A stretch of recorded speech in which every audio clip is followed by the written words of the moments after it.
listening to Radio Sputnik. Telling the untold. Welcome to the Open University of the Airwaves with George Galloway.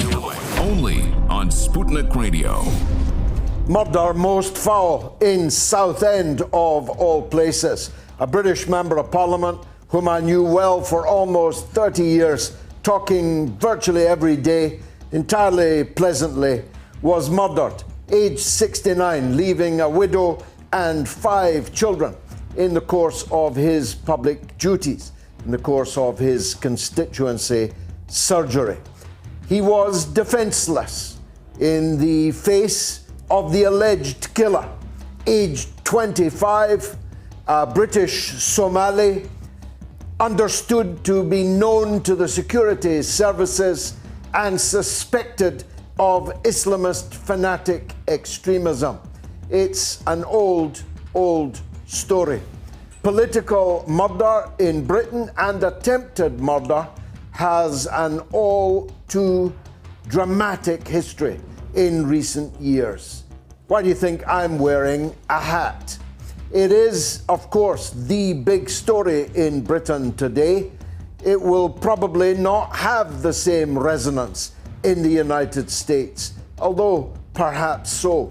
We'll have to cover it in depth, at least in my monologue. But many other subjects are coming up too, including Bill Clinton, age 75, in hospital with poisoned blood. Who would have thunk it? And President Joe Biden thundering noisily into the ether, indecipherable rubbish. And we'll be talking about the Northern Ireland Protocol and many other aspects of national, international, world politics. This is the mother of all talk shows. It is the Open University of the Airwaves. Fasten your seatbelts. It's the mother of all talk shows. Radio Sputnik. We speak your language. The mother of all talk shows. The only education you can get for free.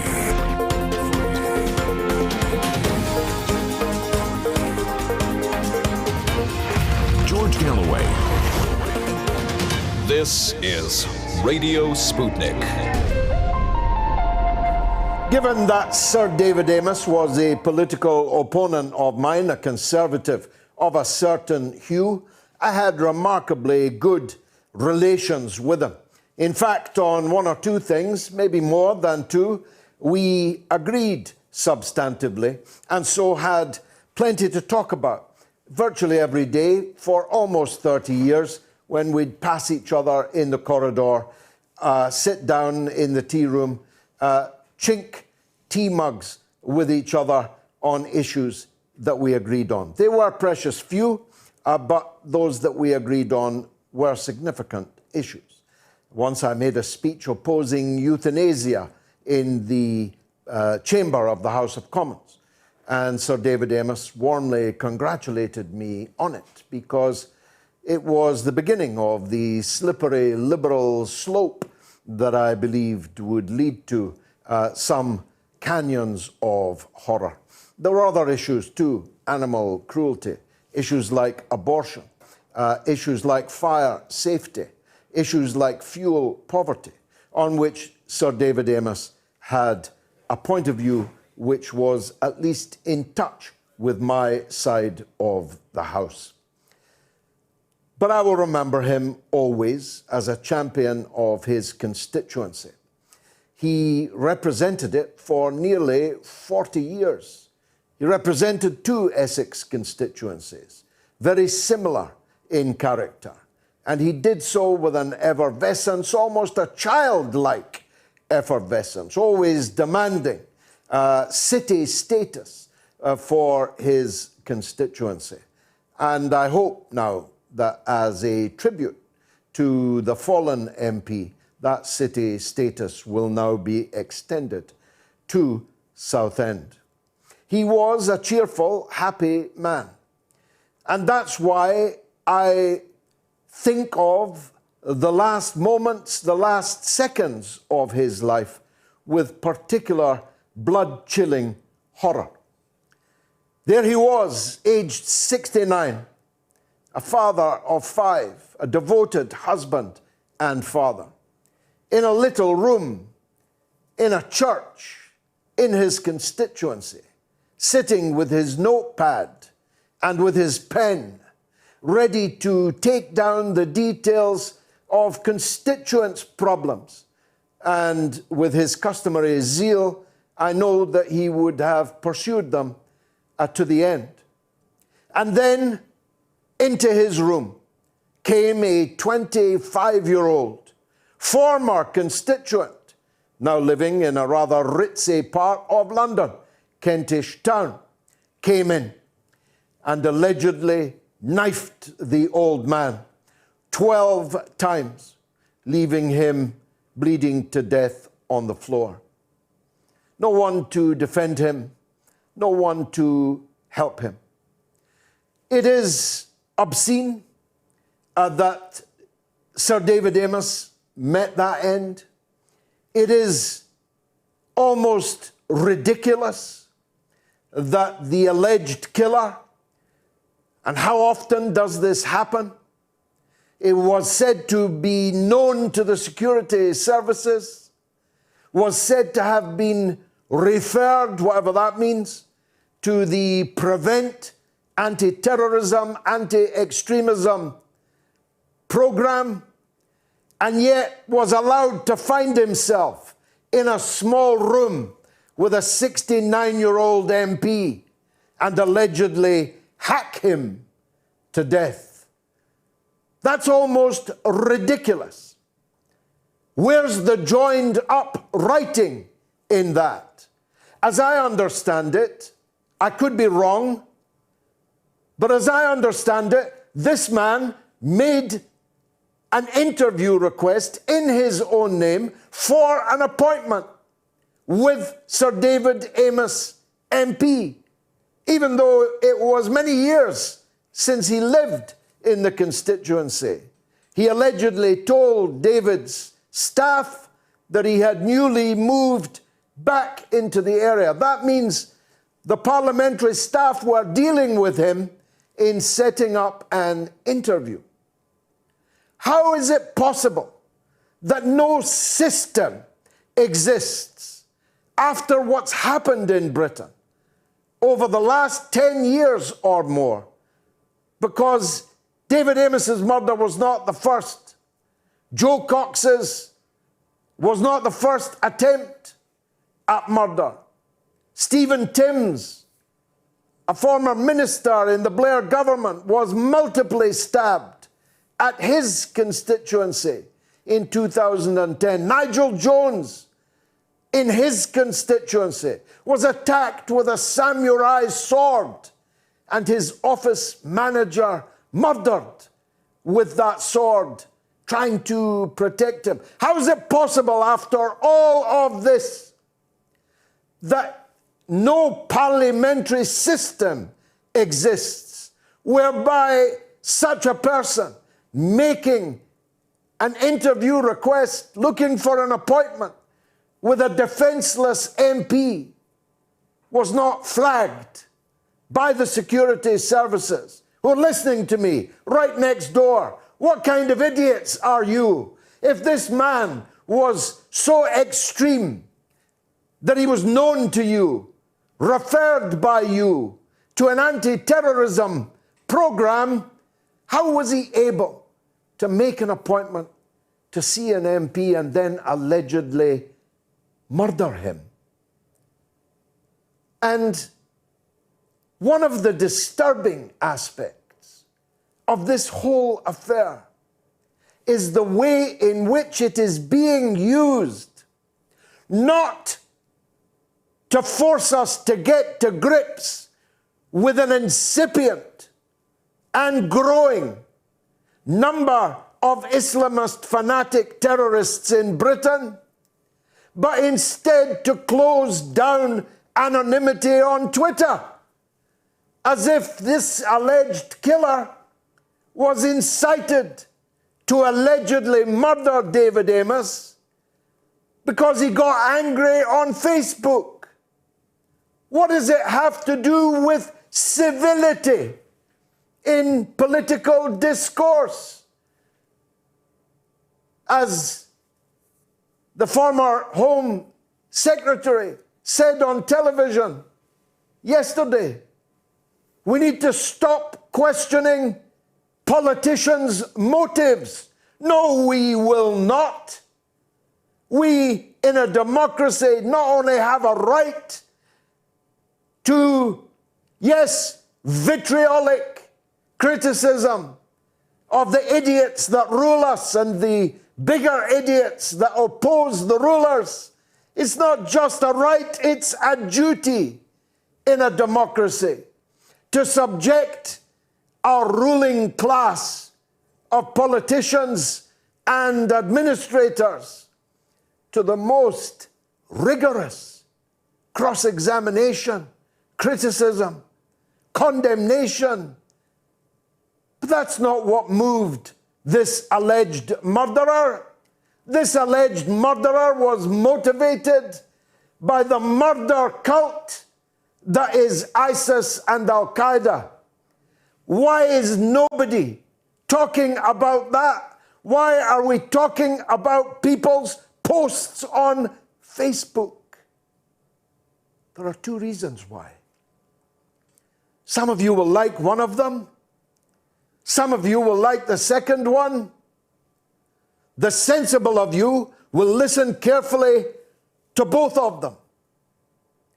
The first reason that we are not talking about the fact that there are tens of thousands of people of concern to the security services next door, walking among us, living among us, some of them harboring the wish, the bloodlust to do what this alleged killer did on Friday.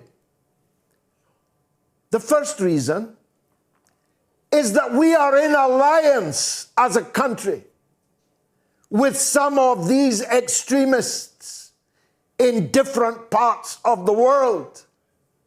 You see, we supported them in Libya. We even harbored them in Manchester. And one of their sons murdered dozens of our children at the Manchester arena.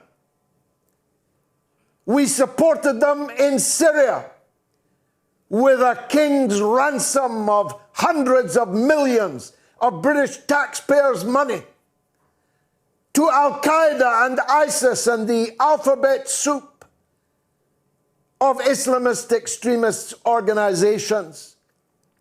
We gave them guns, we gave them money, and above all, we gave them endless propaganda support. We supported them in Libya, right up to and including their gruesome murder of the Libyan leader, Gaddafi. Nobody in the British media shed a tear for the murder of that politician. Neither would they have if these people had gotten into the presidential palace in Damascus and murdered the Syrian president in the same way. We supported them in Iraq. Imagine. None of them shed a tear for the judicial murder of the Iraqi leader. We support them in China, where we call it a Uyghur genocide, when in fact it is the local chapter of Al-Qaeda and ISIS that the Chinese government is confronting. We supported them in Chechnya because we didn't like the president of Russia. We have supported them in Afghanistan, perhaps most extraordinarily. Let me be clear with you. I am not neutral when it comes to these Islamist fanatic extremists. Not for me, the idea that my enemy's enemy is my friend. If my enemy's enemy is worse than my enemy, then I'm prepared to unite with my enemy to destroy the enemy's enemy where the enemy is worse. And the second reason, and this is the part that lefties won't like, the second reason that we can't discuss what actually appears to have happened is that since David Amos lay on the ground, his life's blood ebbing away, being refused, incidentally, the last rites of the Catholic Church by an idiot police officer that said it's a crime scene, you can't go in, to a priest with oils seeking to grant the de facto default last wish of any dying Roman Catholic. But since that blood was shed on Friday, hundreds of fighting age, mainly Muslims, have landed on the beaches of the south coast of England. Most of them will be harmless, except for the £80 a night the British taxpayer will pay for many years to put them up in a hotel, they having fled from war-torn, famine-stricken France. But most of these people landing on these beaches, many of them Muslim, are young, fighting-age men, amongst whom there can, might, probably will be others who might take a knife into a surgery or into the parliament or into the shopping centre or down the high street to murder your mother or mine. We can't talk about that because we aren't doing anything about that.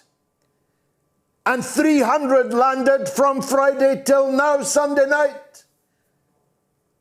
Twice as many have landed this year as landed last year, and it's only October. So for these two reasons, we would rather push the actual issue, the elephant in the room, into the corner, out of sight, and put the blame on Facebook. Demand more censorship. Demand more policing of political speech. Close down more accounts. Throttle more freedoms that exist in this country. I'll tell you what's got to change here. Not us. It's not our way of life that has to change. It's the terrorists that have to change. And if they won't, they have to be locked up. They have to be deported. And on the battlefields abroad, they have to be destroyed. We did nothing wrong. We just exercised our rights as a free country. And now we're being asked to murder those rights in the wake of the murder of an MP. We're being told no more surgeries. I sat in surgeries for almost 30 years, every single weekend. Met thousands upon thousands of constituents who had the right to see me and ask me for my help. We mustn't change that. If we begin to change that, what do we have? A bloated political caste armored against proper criticism and analysis by new anti-free speech laws and regulations. We don't want our democracy to die with David Amos, do we? If your answer to that is yes, we do, you need to take a long, hard look at yourself. And then there's the question of double standards. Why am I wearing a hat? Because somebody tried to kill me in broad daylight. and nobody gave a toss about it. Not even the judge that sent him to jail, who made it about me while sending someone who hospitalized me to prison. And not one section of the British media and political class said that. And when I asked the Speaker of the House of Commons, the dwarfish Bercow, for protection, he refused it. When I asked him for permission to be able to protect myself, he refused it because it was only me. And they hated me and my politics. They would have preferred that the man that attacked me hadn't done so, but because they liked his politics, they did nothing about it. And only Peter Oborne, then of the BBC, pointed out, whilst I was still bleeding, that this sort of thing could catch on, you know. And the next person to be attacked, the next person to be nearly murdered, the next person to be murdered might be somebody you like rather than somebody you hate. We're going to talk about this and many, many other things in the course of the next 2 hours and a half or 35 minutes or so. There's a poll ready. After the murder of Sir David Amess, should the death penalty be brought back? It's a simple binary question. A, yes. B, no. And you can vote on my Twitter feed, on my YouTube, and on my Telegram. Get voting. On this day, in 1963, the Beatles recorded I Want to Hold Your Hand. But what was their first hit in the United States? A, Please Please Me. B, From Me to You. C, I Want to Hold Your Hand. The answer after the break. Radio Sputnik. Time, weather, and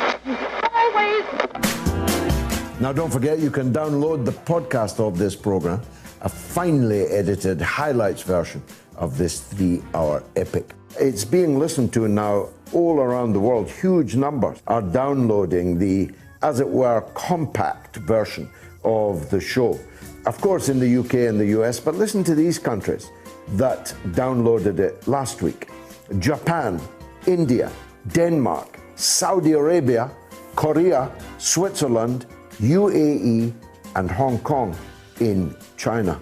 All of those had significant audiences of last week's show. Search Moats, M-O-A-T-S, on the app where you get your podcast from. Tough questions are the most powerful weapon we have. As long as you have questions, we'll keep asking.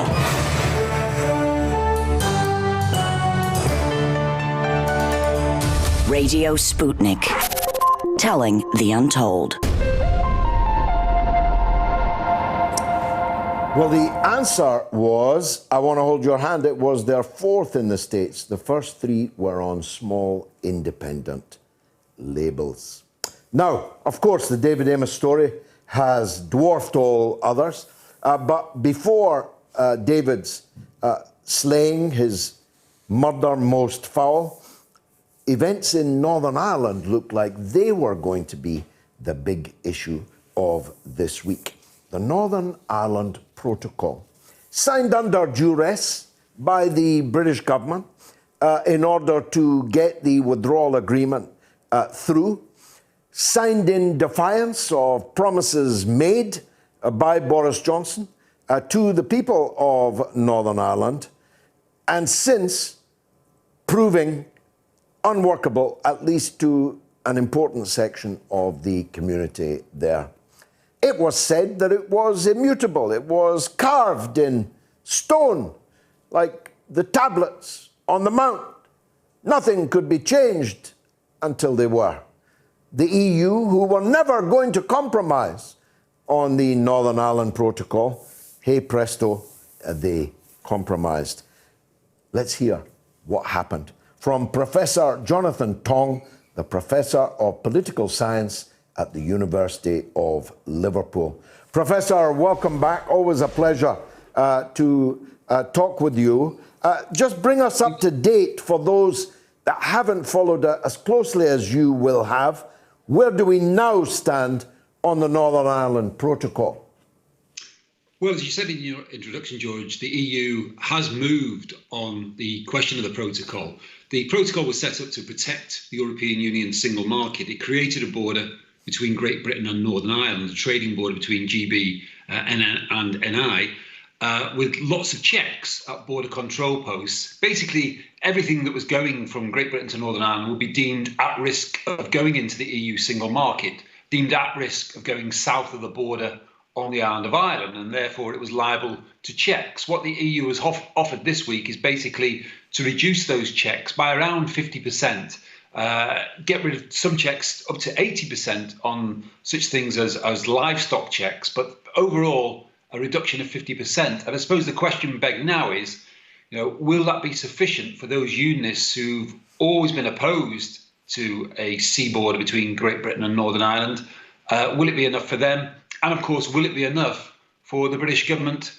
Because Lord Frost, as Brexit Minister, has made clear that he wants a Protocol Mark II rather than simply reductions in a few checks.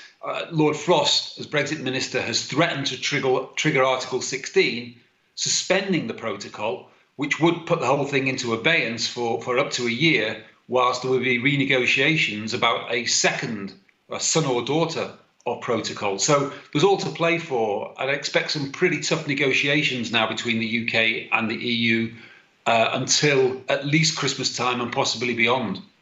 Well, let's deal with the first barrier first, the first hurdle. Is it enough to pacify those in the unionist community? Is 50% going to satisfy them? It won't satisfy hardline loyalists, those who've been taken to the street, and of course those who rioted only in April last year. For them, it's not about sausages and diminishing checks on chilled meats going from GB to Northern Ireland. It's not about sausages. It's about sovereignty for them. They're insulted by any sort of border between Great Britain and Northern Ireland because they regard them as two sovereign parts of the United Kingdom, two integral parts of the United Kingdom. It won't be enough for the traditional unionist voice, which has one assembly seat, hardline unionist party. It might be enough for the Ulster Unionist Party, led by Doug Beattie, the second largest unionist party within the Assembly. They don't want to bring down the Northern Ireland institutions in opposition to the protocol. So that then begs the question, what about the DUP, the largest unionist party led by Sir Geoffrey Donaldson? There things become very tricky. Geoffrey Donaldson said that he wanted meaningful reform of the protocol. He said reform. He didn't use the term reductions in the number of checks. So I think it's a question of which way the DUP goes here, because the DUP at the moment are standing by their threat that if there's not really substantial change to the protocol by the end of November, they may walk away from Stormont and in effect collapse the Good Friday Agreement, or at least the political institutions associated with that agreement. And that really begs the question, well, how will we be able to get back those institutions if they do come tumbling down? Well, of course, they have an incentive to do that because not only is the Sinn Féin vote rising, or the broader nationalist camp rising, but new pretenders to the crown of Northern Ireland unionism are arising. You made the point, the traditional unionist voice only have one member in the Assembly, but if the election was held tomorrow, they very well might take over from the DUP as the biggest party. So the knowledge that one is to be hanged in the morning concentrates the mind wonderfully, as Dr. Johnson said. If I were Sir Geoffrey Donaldson, I really would not want to be facing the electorate in the spring of next year. Yeah, the DUP are in trouble. If you look at the recent polls, the unionist vote is split three ways. And remember that under the Northern Ireland system, the largest party will take the first ministership of Northern Ireland. So at the moment, Sinn Féin are very much on course to take the first ministership whenever the election is. We assume that the institutions will survive until next May, when there's going to be an election anyway. The DUP need a minor miracle now. They need to hoover up the votes that appear to have gone over to the two other unionist parties. They need a minor miracle if they're going to cling on to their top dog status within Northern Ireland, to keep the first ministership.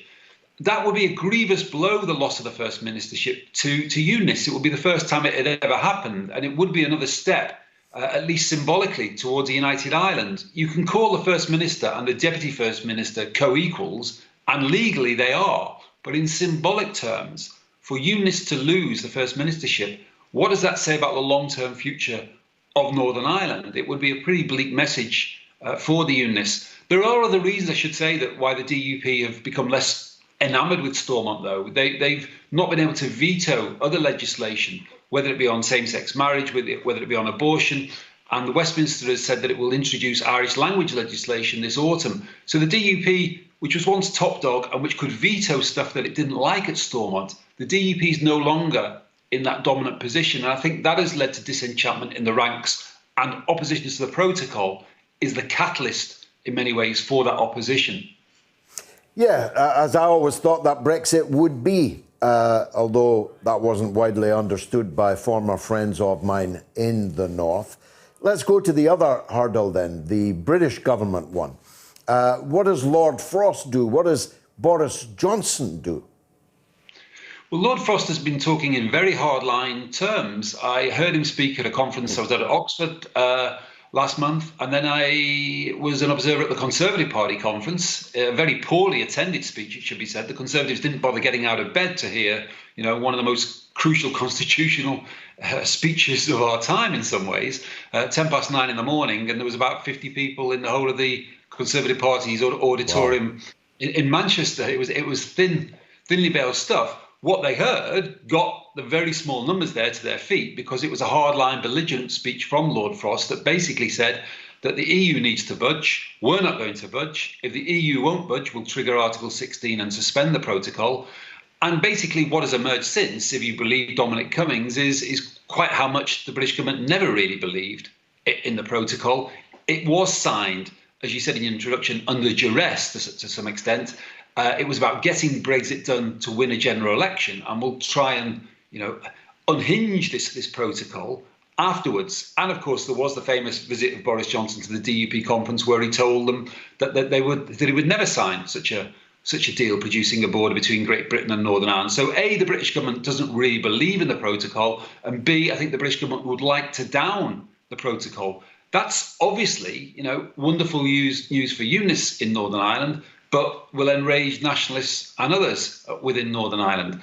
It should be said that Lord Frost has said that he does believe there will still be a treaty where Northern Ireland will still be subject to some EU rules, exceptionally, unlike any other part of the UK. So even Lord Frost doesn't believe that the protocol will disappear altogether, but he is looking at the moment for a very, very different version from the one that the EU envisages. The one that Maros Sefcovic, as the European Commission Vice President dealing with this, envisages.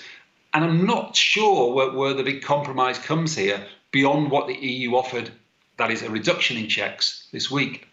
Why did the EU make these concessions?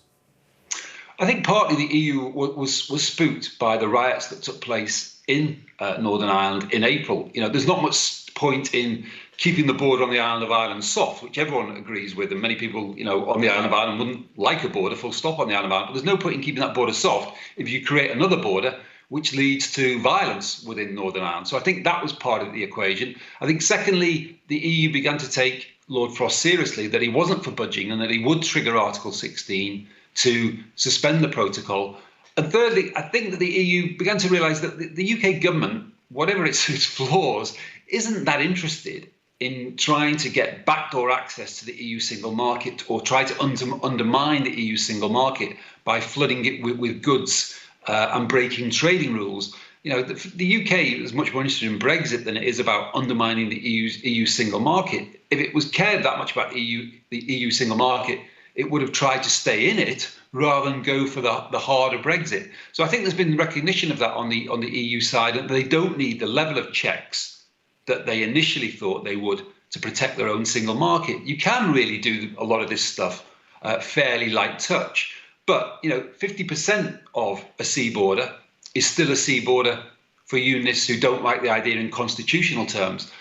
I don't think you can really ultimately solve that constitutional issue. If Lord Frost is prepared to accept a son or daughter of the current protocol, then you do still have that constitutional issue that annoys unionists, that in effect one part of the UK is on trading on very different economic terms than other parts of the United Kingdom.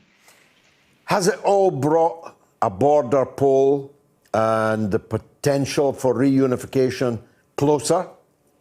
There's some evidence that of a slight shift towards favouring Irish unity. If you look at the poll of polls that I did only this week, I think what will be the substantial shifts towards a border poll will be the next two elections, both north and south of the border. If Sinn Féin takes the first ministership, as I would expect, in the north, and if Sinn Féin becomes the largest party in government in the south, which it is certainly on course to do if you look at the opinion polls there, then if you've got Sinn Féin as the dominant player in government on the island of Ireland and both jurisdictions on the island, then it becomes more difficult to refuse a border poll. Under the terms of the Good Friday Agreement, it's the call of the Secretary of State in the north who, without any stated formal criteria, has to take account of public opinion and then can call a border poll and then can call one subsequently every 7 years.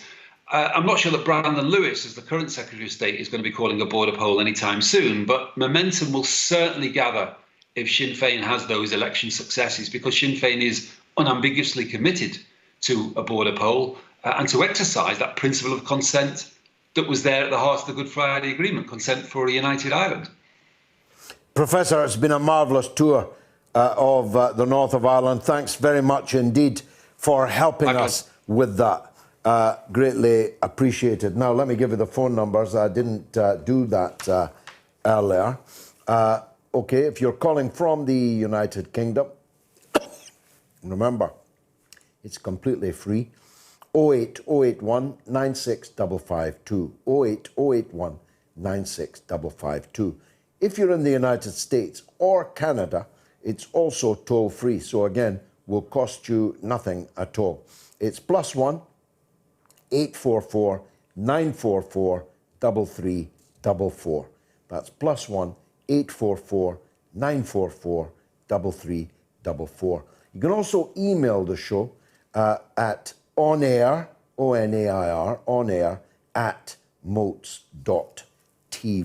So get your calls in now. There's plenty to discuss. Should I do some social media? What do you think? Stephen Hemmings says, of course not. We shouldn't bring back the death penalty. We all have the right to create life. None of us has the right to take life. And Lachlan McNeil makes a very strong point, I think. I wouldn't trust them to get it right in cases where it wasn't a slam dunk. You just know what would happen. And Sean Smith says the death penalty does not stop people from committing horrible crimes. Look at America. And Trev says, I would bring it back for paedophiles and rapists alone. Peter Marsh says, or just put them in Belmarsh to hang around other like-minded people, counting down the days to try again. And Ray Walton says, this is too black and white. I voted yes, as I always felt that there should be a death penalty. However, it must only be applied for blatant, premeditated murder, including terrorism, but only where there is absolutely no element of doubt of the charged person's 100% guilt. Just say up yours. The death penalty is for uncivilized countries. And David Martin says the savage wanted asylum in the UK. Glenn Ford says no death penalty for anyone. And BXP says David was actually one found most anti-war MPs in Parliament. And Celtic Man says there was a time that this 25-year-old would have had a 9 a.m. appointment with Mr. Pierpoint. And Shahid Latif says, absolutely shocking news. Can't believe how anyone could do this to a member of parliament, this most evil crime. May God rest his soul. And Michael Curry says, David Amos, a Tory from humble beginnings. William Tell says, Mr. Galloway, clueless today. Well, thanks, William. And Nikakis says, the barbarians who call themselves Westerners created ISIS. And Michael C. says, stop funding terrorists. It backfired. Vinny says, wow, the best speech I've heard about the tragedy, George. Well said. Thank you indeed. How's the poll going, by the way? After the murder of Sir David, should the death penalty be brought back? Yes, 54%. No, 46%. 2,200 people have voted already. My goodness. Get voting. In this week, in 1931, the Chicago gangster Al Capone was convicted. What for? A, tax evasion, B, murder, C, bribery. Answer after the break. Radio Sputnik. Hey you, do you want to know more of what's happening in the world right now? Of course you do. But getting to the heart of the story, well, that's going to take some hard work. That's why here at the Mother of All Talk Shows, we've created that program just for you, hosted by one of the world's most sagacious minds. Get a perspective, an education on stories from all around the world, dissected and discussed with you. Join our debate, vote in our polls on Twitter, tweet a question to George, or call in now to give us your perspective on the stories the rest of the world simply isn't talking about. Join the College of Knowledge, where there are no tuition fees, hosted by one of the world's greatest orators, the Mother of All Talk Shows with George Galloway. Let's make sense of the world together.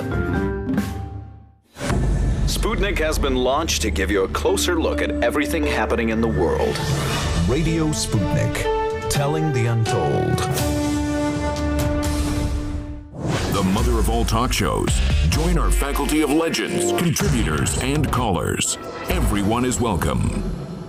In this week, in 1931, they got Al Capone not for any of the multiple murders that he was responsible for, but for tax evasion. Now, a good friend of the show over many, many years is Craig Murray.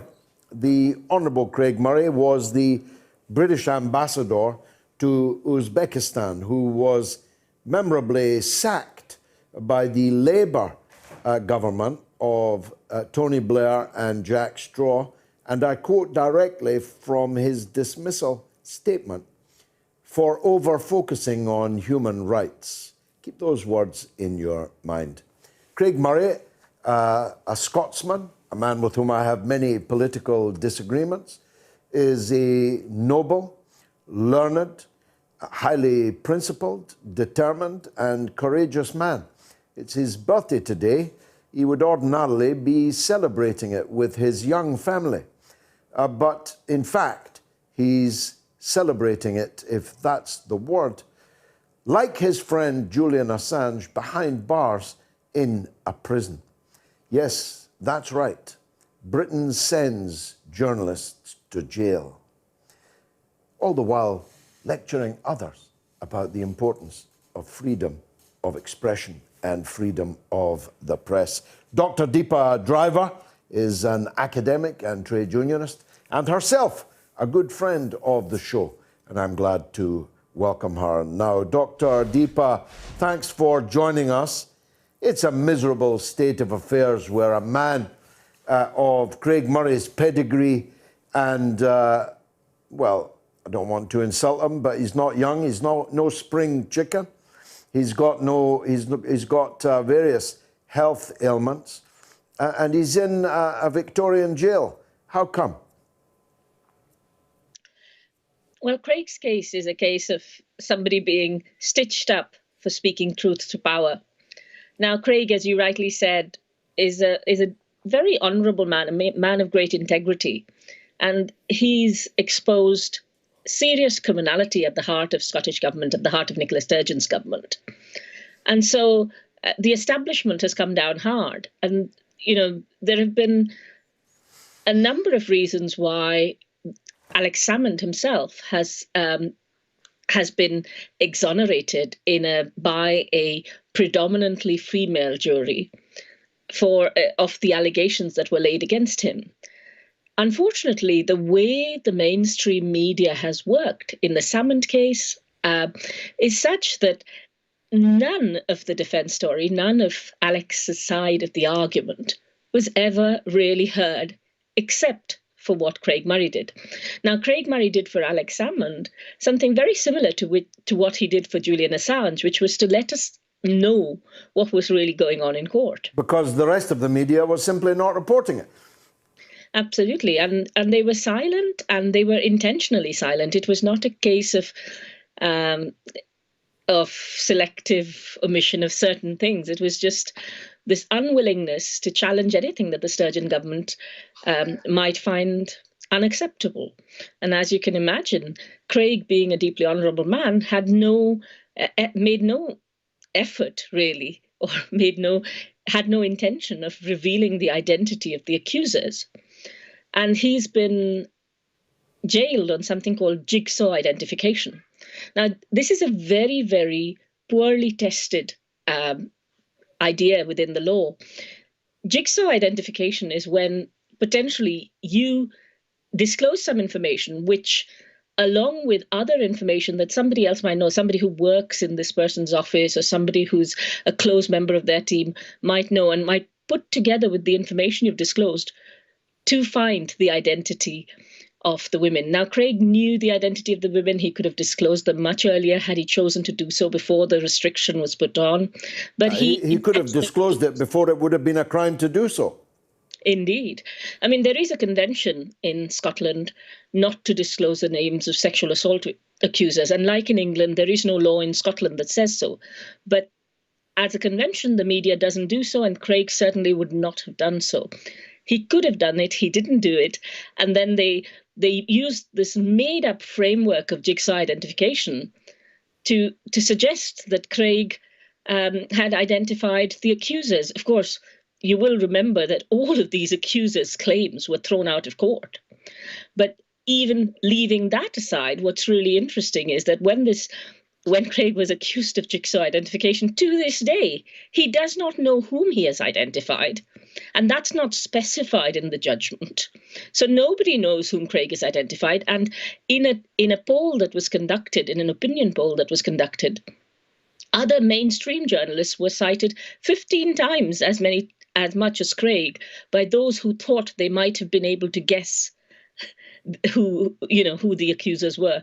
So this is a real nonsense, and it's a shame and a stain on the Scottish judiciary that this case has been allowed to go through, and the sentencing has been extremely harsh. It's the first time in 50 years in the UK that, in the rest of the UK, that such a media contempt of court case has gone through, and the second 70 years in Scotland.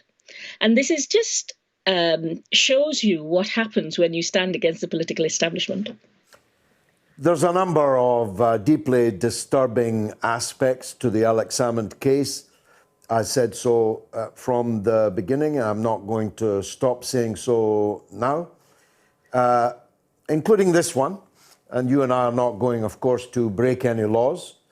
But if people did know the identity of the accusers, the entire Alex Salmond affair would look very, very different indeed.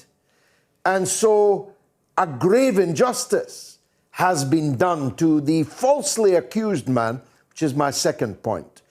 Every day when this is referred to in the media, even now, these accusers are referred to as the victims. But they were not victims. Their stories were disbelieved by the jury, the majority of whom were women. So when does an accuser cease to be described as the victim? And my third point is, For the great majority of people, Alex Salmond might just as well have been convicted. He was acquitted on every single count. But the media hatchet job, including the coverage of the trial, broken only by Craig Murray's small readership of a blog from the upper gallery, the vast majority of coverage has left the vast majority of the public with the false belief that Alex Salmond was guilty when the jury cleared him on every single count. Yeah, it is quite interesting how accusation has turned into, the fact that somebody accuses you has turned into a presumption of your guilt rather than a presumption of innocence. Even after you've been acquitted. Even after you've been acquitted. Imagine, let's take it out of this aspect, Doctor. Sure. If somebody accused me of punching them in the face, and I was acquitted of having punched them in the face, how could that accuser continue to be described as a victim of my punching them in the face? I think we all, George, you more than anyone else, I guess, has exposed how the media kind of gang up on people, and especially the mainstream media who engage in client journalism, who are looking to these same people who are in positions of power to give them tidbits of information so that they can hold on to their jobs. Now, Julian Assange changed that with WikiLeaks, where he allowed people to understand unfiltered what the truth really was. And Craig's present situation has to do both with his standing up to Nicola Sturgeon's coterie of people, but also, importantly, standing up in the past in relation to Uzbekistan, as you rightly pointed out, in relation to Sierra Leone, in relation to the Chagos Islands, and more recently, in relation to Julian Assange. And the Iraq War, of course. He was a prominent opponent of the Iraq War. Indeed. And in all these situations, he has earned himself both the trust of people who follow him and who understand that what he's doing is really important for them to understand what's going on behind closed doors. But also it's earned him the dislike of people who are in positions of power who do not like their authority challenged. So what is his current situation, Doctor? He was sentenced to 8 months in Edinburgh Saughton prison. What's really funny about that, well, it's funny and sad really, is that he was denied the right to do community service on grounds that he was too frail. And then he was then sentenced to 8 months in prison, given that short sentences are no longer liked in Scotland. It's very interesting that a journalist was sentenced to it. So we use the hashtag Scotland jails journalists if you're online. The other thing is that last night, Craig's quite ill, as you rightly pointed out, in various ways. We found out there's been a COVID outbreak in the vicinity of his cell.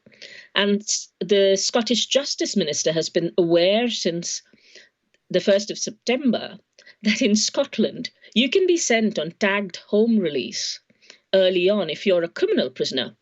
That is, if you've undertaken a criminal act. Whereas if you're a civil prisoner, you can't be sent home early because there's an anomaly in the legislation that they put through because they didn't expect somebody like take. And I wonder whom it is convenient for that this anomaly is not rectified. And Craig continues to stay in prison, where if he had been a criminal, he would have been home weeks ago. So he's going to be in prison until towards the end of November. He'll be home in time for Christmas, hopefully. But until then, he's being denied access to his little baby who's newly born, his 12-year-old son, his older children, his partner, and the decent family life and the medical care he needs. The officers at the prison, obviously, usually I would say, prison staff, et cetera, but actually I believe everybody's treating him reasonably well. And he's grateful for that, and he's grateful for the friendships he's made in prison. And like any great person, I think he will come out of that prison with a new and renewed vigor and a new and renewed understanding of the challenges that many working class people who go to prison on the flimsiest of pretenses feel when they have no voice. There is a voice yet still for Craig Murray, even if it's a small voice. Well, I hope the Prison Diaries is a hot publishing property early next year. There is something of the Oscar Wilde about this, crushing a butterfly on a wheel, isn't there?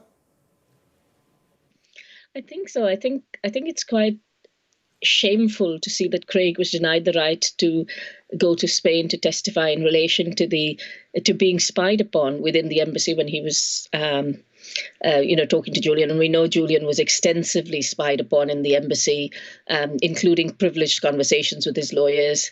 In Craig's case, he's been denied the right to appeal, or rather, they've not taken his appeal further.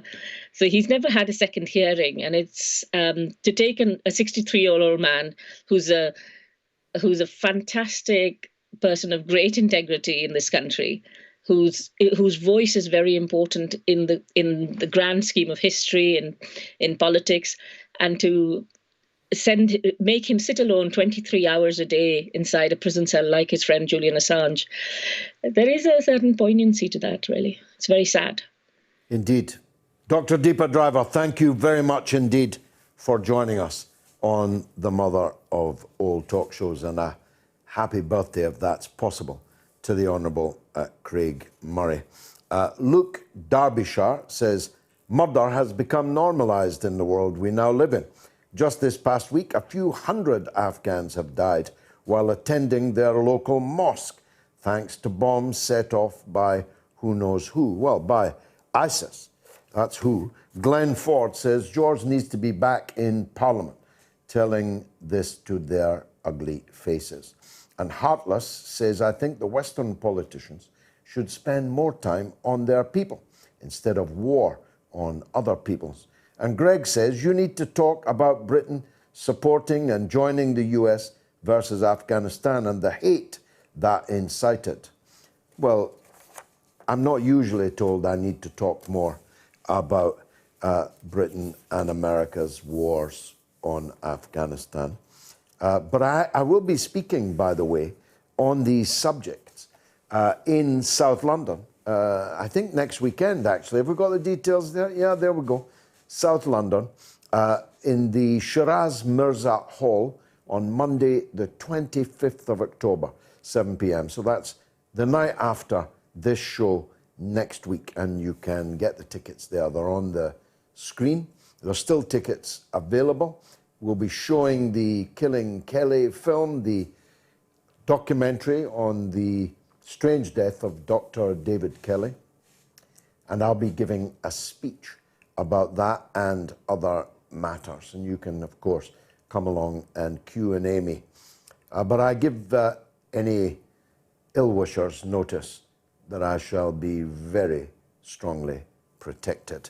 Have I got time for one or two other messages?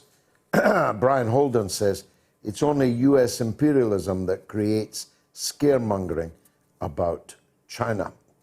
Well, not really, Brian. 55% of the American public in recent polls support the US going to war with China over Taiwan. Go figure. There's a lot of false consciousness around, as the merest glance at my social media has already made clear to me. Get voting on the poll. The death penalty, should it be brought back? Yes or no? It's a binary question, you know. Anyway, I'll be back after the news with Jamie Lowe.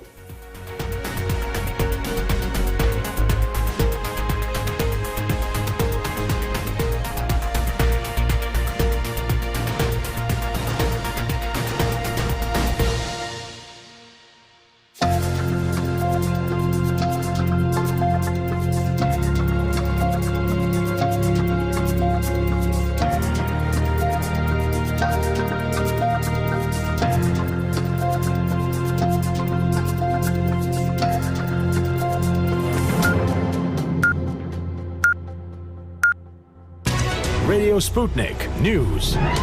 The man arrested by police following the killing of the British Conservative Member of Parliament, Sir David Amess, has been named as Ali Harbi Ali.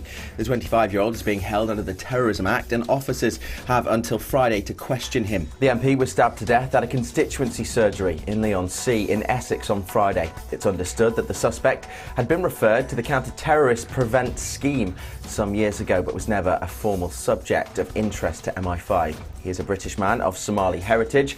Police said he was being held on suspicion of the MP's murder at a London police station after being rearrested under the Terrorism Act.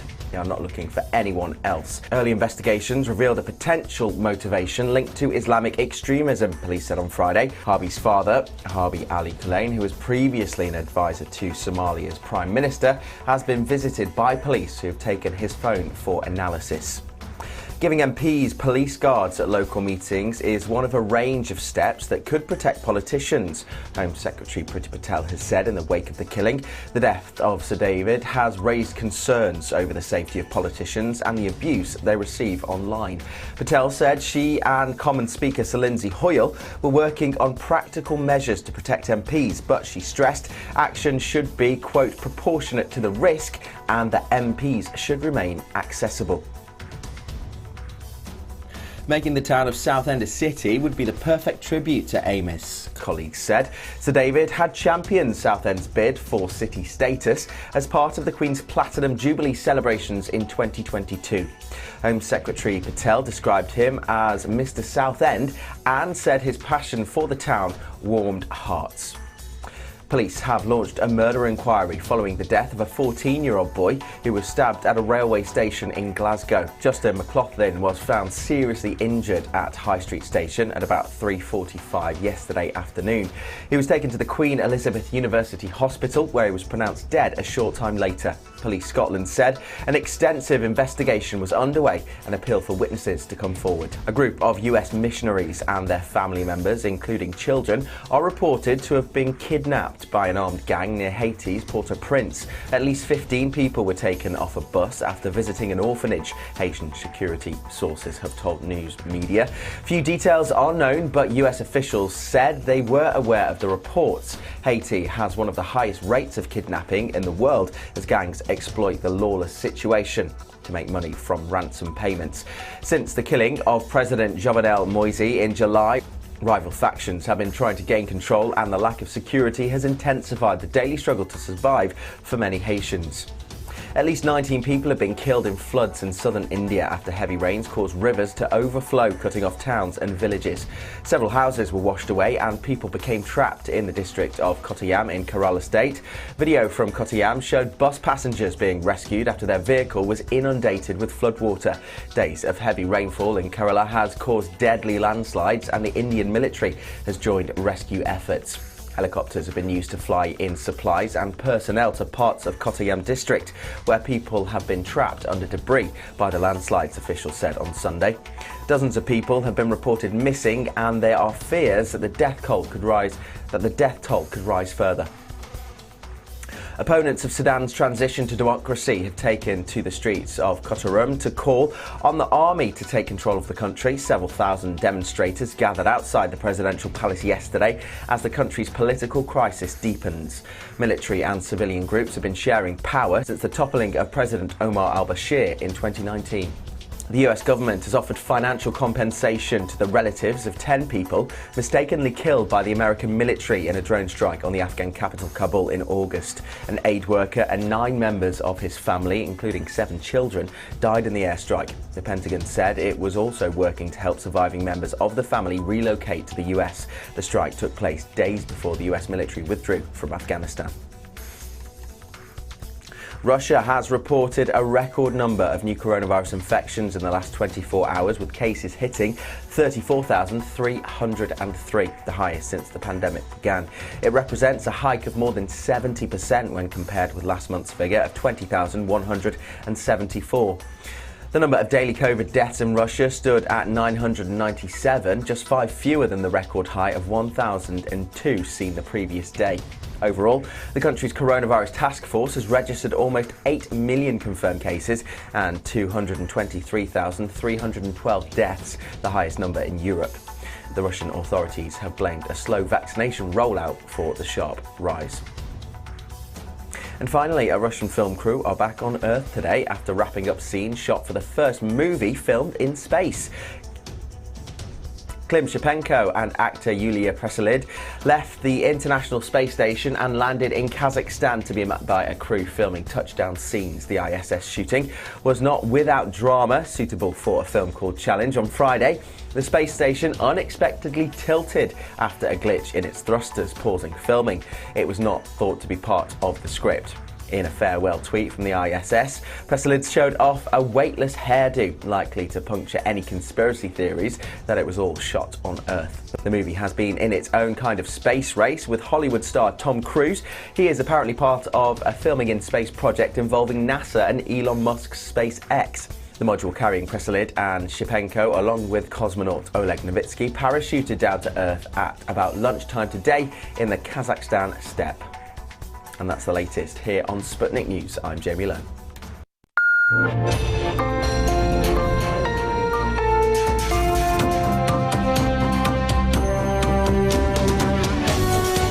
You're listening to Radio Sputnik. Telling the untold. Welcome to the Open University of the Airwaves with George Galloway. Only on Sputnik Radio. Now, there was no time for your telephone calls in the first hour. I thought it was a very strong hour, but there will be from now on. So a reminder, here are the numbers.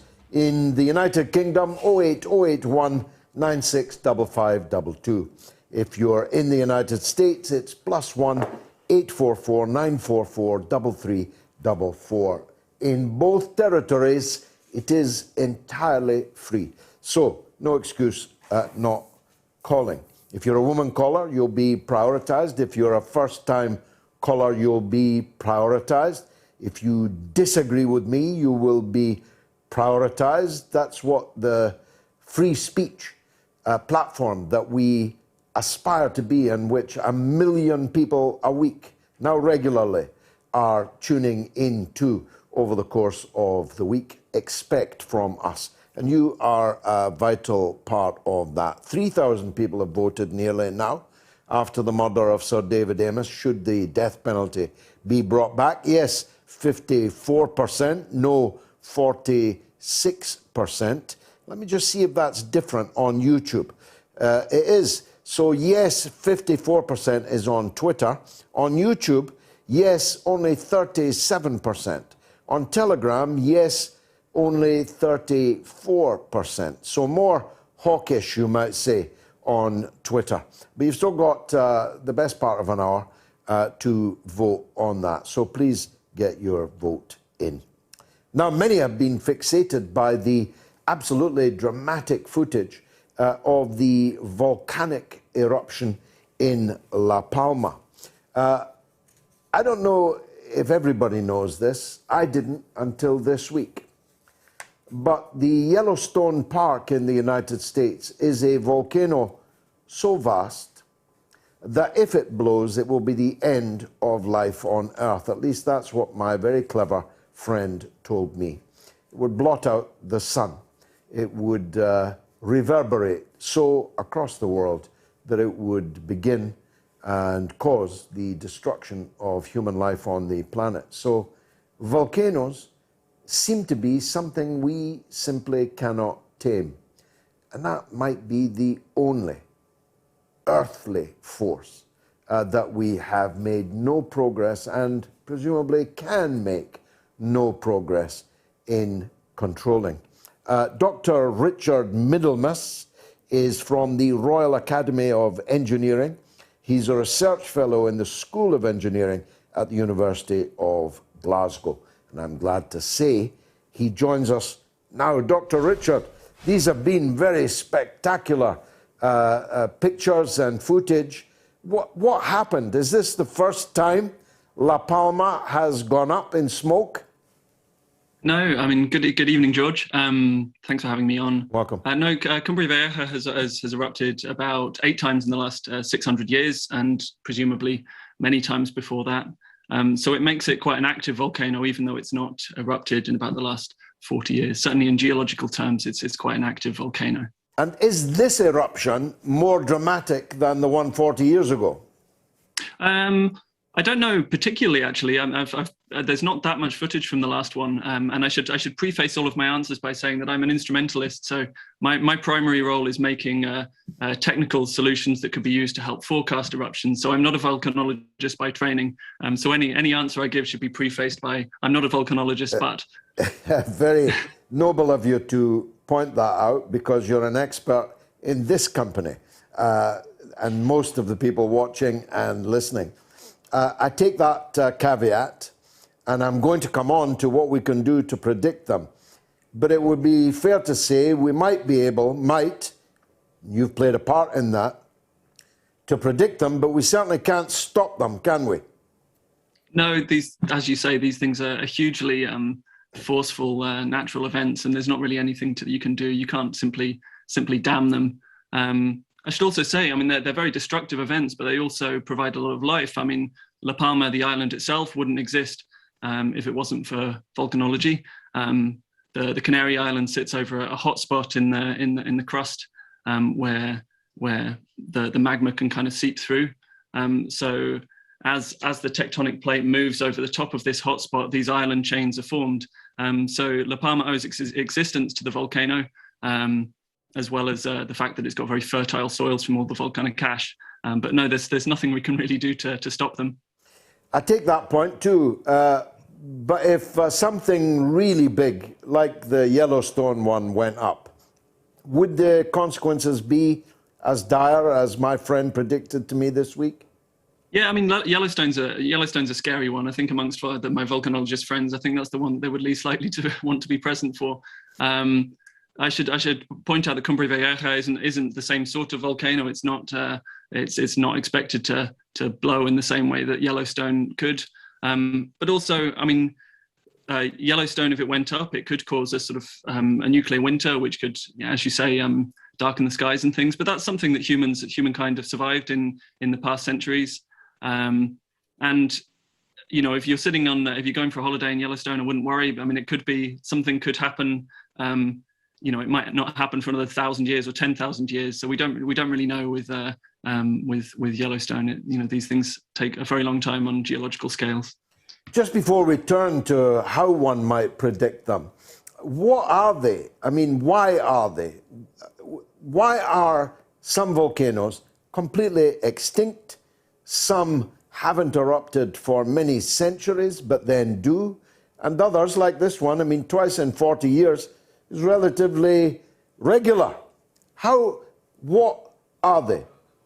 Well, I mean, you've got a few different causes for volcanoes. And again, I should go back to my previous caveat of my previous training, but most volcanoes happen around the edge of tectonic plates where you get subduction of one plate underneath another.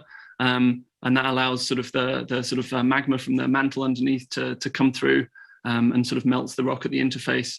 Then you also get the ones like in the Canary Islands where you have a hot spot. So that's in the center of a tectonic plate, and it's where there's a thinning in the crust. But the premise is that there's hot molten material underneath the crust called the mantle, and it's in the areas where that can kind of sneak through is where we get volcanoes. Well, you may not be a volcanologist, but you're an extremely clever young man. And one of the things you've come up with is a means by which we might better predict them. Tell us about it.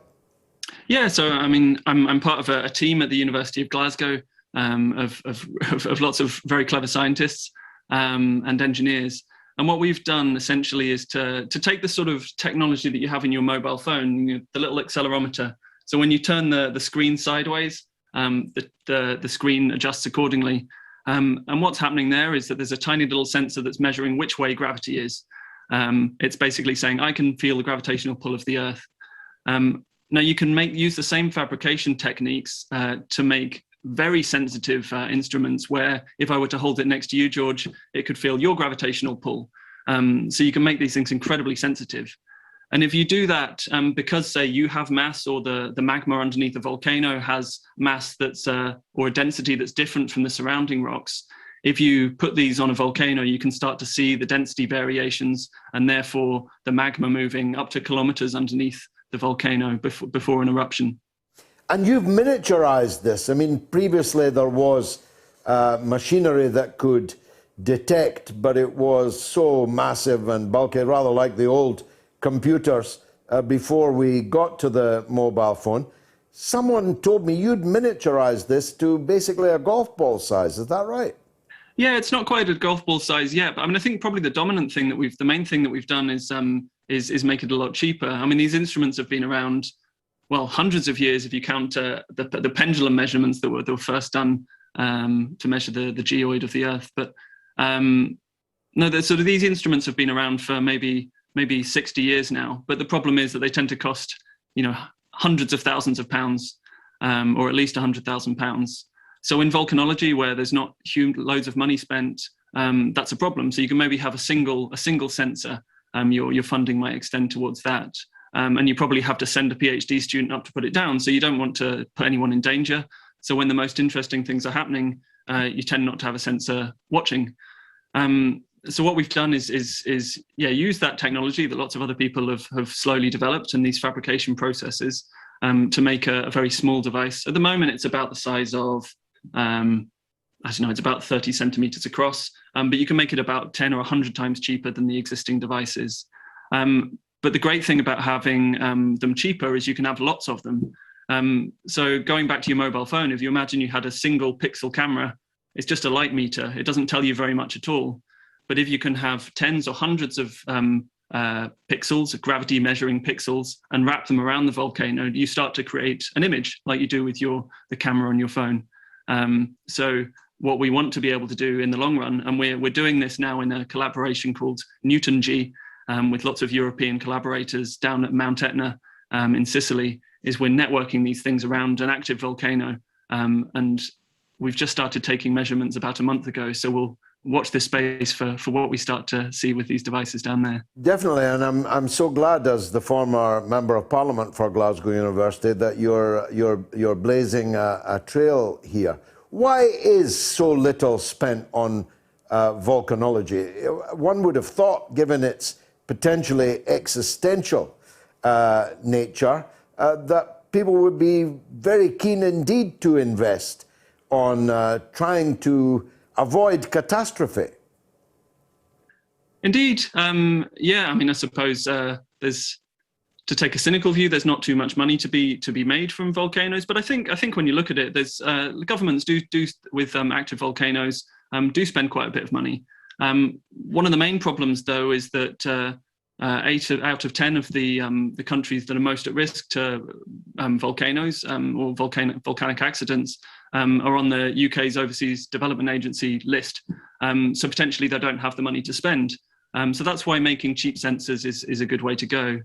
And there's, these sort of the technology to develop these things didn't exist 10 or 20 years ago. And the same with lots of other really cool instruments and sensors that are coming online. So I see the future being the case that you can have lots of different means of seeing inside a volcano, and that will give you more information. And if, at different volcanoes, if you get 5, 10, 15, 20 minutes warning, that could help get people out of the way and try to hopefully save lives. So the future's orange, as they say, hopefully not a ball of orange fire. Dr. Richard, thanks so much for joining us. It's been a rare pleasure to discuss this with you. That was Dr. Richard Middlemiss of the Royal Academy of Engineering Research at Glasgow University. Now we better make time for calls because I'm told the switchboard is backing up. Nozi says on the 17th of October 1961, hundreds of Algerians died in Paris during a strike against French colonization. Would be to go hang after such murders in the name of self-determination. James O'Neill says, on the eve of Britain reneging on Europe, a left-wing MP murdered on the eve of reneging on the protocol. A right-wing, that makes no sense to me, James, at all. Rewrite that and send it back in. Bushman says, I disagree with the death penalty. It belongs in barbaric states, and wrong convictions is a real issue. Ali says, how about the death penalty for war criminals like T. Blair and G.W. Bush? Well, Ali, as an opponent of the death penalty myself in all circumstances, I always felt that a whole life term of imprisonment for both of these individuals in the same cell might constitute cruel and unusual punishment under the American Constitution, but the punishment would certainly fit the crime. You could have Blair messianically rambling around a little cell in The Hague. You could have the vaguely simian George W. Bush swinging from the bars, stuffing bananas into his mouth, and both of them could drive each other absolutely crazy for the rest of their time on Earth. And on the Judgment Day, I feel sure that their punishment would be condign. Mr. J says there's only one place for the death penalty in a peacetime government, and that's in the dustbin of history. Baron Saturday says Greta is insufferable, but she's right, mostly. Where did that one come from? Crowhawk says a united Ireland is inevitable. It's much easier to operate boiler controller, sea post. Again, Crowhawk, that makes no sense. Rix says, George, extremist people is a problem in Islam. We don't want extremist people in Islam. Extremist people are a disease. Coming up is the next question. President John F. Kennedy imposed a blockade on Cuba this week in 1962 in what became known as the Cuban Missile Crisis. How long did it last? A year, B, a month, C, 13 days. Answer after the break. Radio Sputnik. When the going gets tough, the powerful want propaganda. But we won't let them cancel the facts.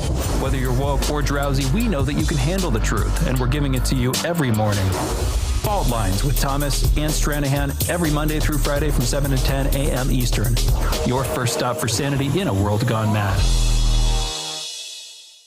Tough questions are the most powerful weapon we have. As long as you have questions, we'll keep asking.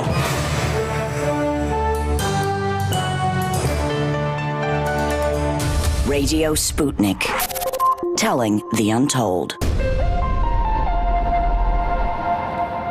And the answer was, of course, 13 days. For those of us who lived through it, albeit as a very young child myself, but a child in a political household, it's still a major sear on my memory. Now, the first Arab country that I entered in a meaningful way, the portals through which I entered the Arab world, which I've been a part of really almost all of my life, was Lebanon. So what happens in Lebanon is of very great concern to me. And there's usually a good reason to be concerned. But this week, given the first time I went there was in 1977, in a lull, an interlude in what seemed to be a forever civil war in Lebanon, it looked hauntingly familiar. The same black-clad snipers on the roof, shooting down on unarmed demonstrators, the same response from the people whose organizations had organized the march, in this case Hezbollah and Amal, to big political organizations that represent the biggest section of the Lebanese population, the Shiite Muslim population, and the army coming in, and then video arriving today of the army themselves shooting civilians highly selectively it brought it all back to me. I wondered if we were headed back into the pit in Lebanon. And of course, that's important not just for me, who loves Lebanon, but it's important for the whole of the Middle East and therefore the whole of the world. Dr. Jamal Wakim is a celebrated author, a distinguished Lebanese academic, a university professor, and he joins us now. Dr. Jamal, thank you for joining us. Bring us, please, first up to speed. What happened? Well, it's an honor and pleasure always to be on your show. And actually, I'll try to be as much objective as possible. What happened was an ambush prepared by the Lebanese forces for unarmed demonstrators who were protesting against a judge for mishandling, or that's from their perspective, for mishandling the investigations and the explosion of the port of Beirut. And these snipers were already positioned beforehand on the rooftops of neighboring buildings, and the demonstrators were ambushed in the middle of a scene. Actually, we need to know that the area where these people were ambushed is near the Justice Palace, which is very close to the headquarters of the General Security on one hand, and to the military hospital on the other hand. So this means that it's an ideal, let's say, or fully fledged security zone. So this poses a question mark on the role of the security agencies, who should have taken precautions with this regard, noting that one evening before the incident, the Lebanese forces commander, Samir Jaja, known for his long-standing history in the civil war and committing massacres and assassinations, has called his supporters to be on alert. So this is what happened, and this led several people were killed by snipers, because all shots came in the head or in the upper level of the body. And even there was a delivery guy who was just passing by, and he wasn't part of the demonstration. Another woman was shot inside her home by a sniper.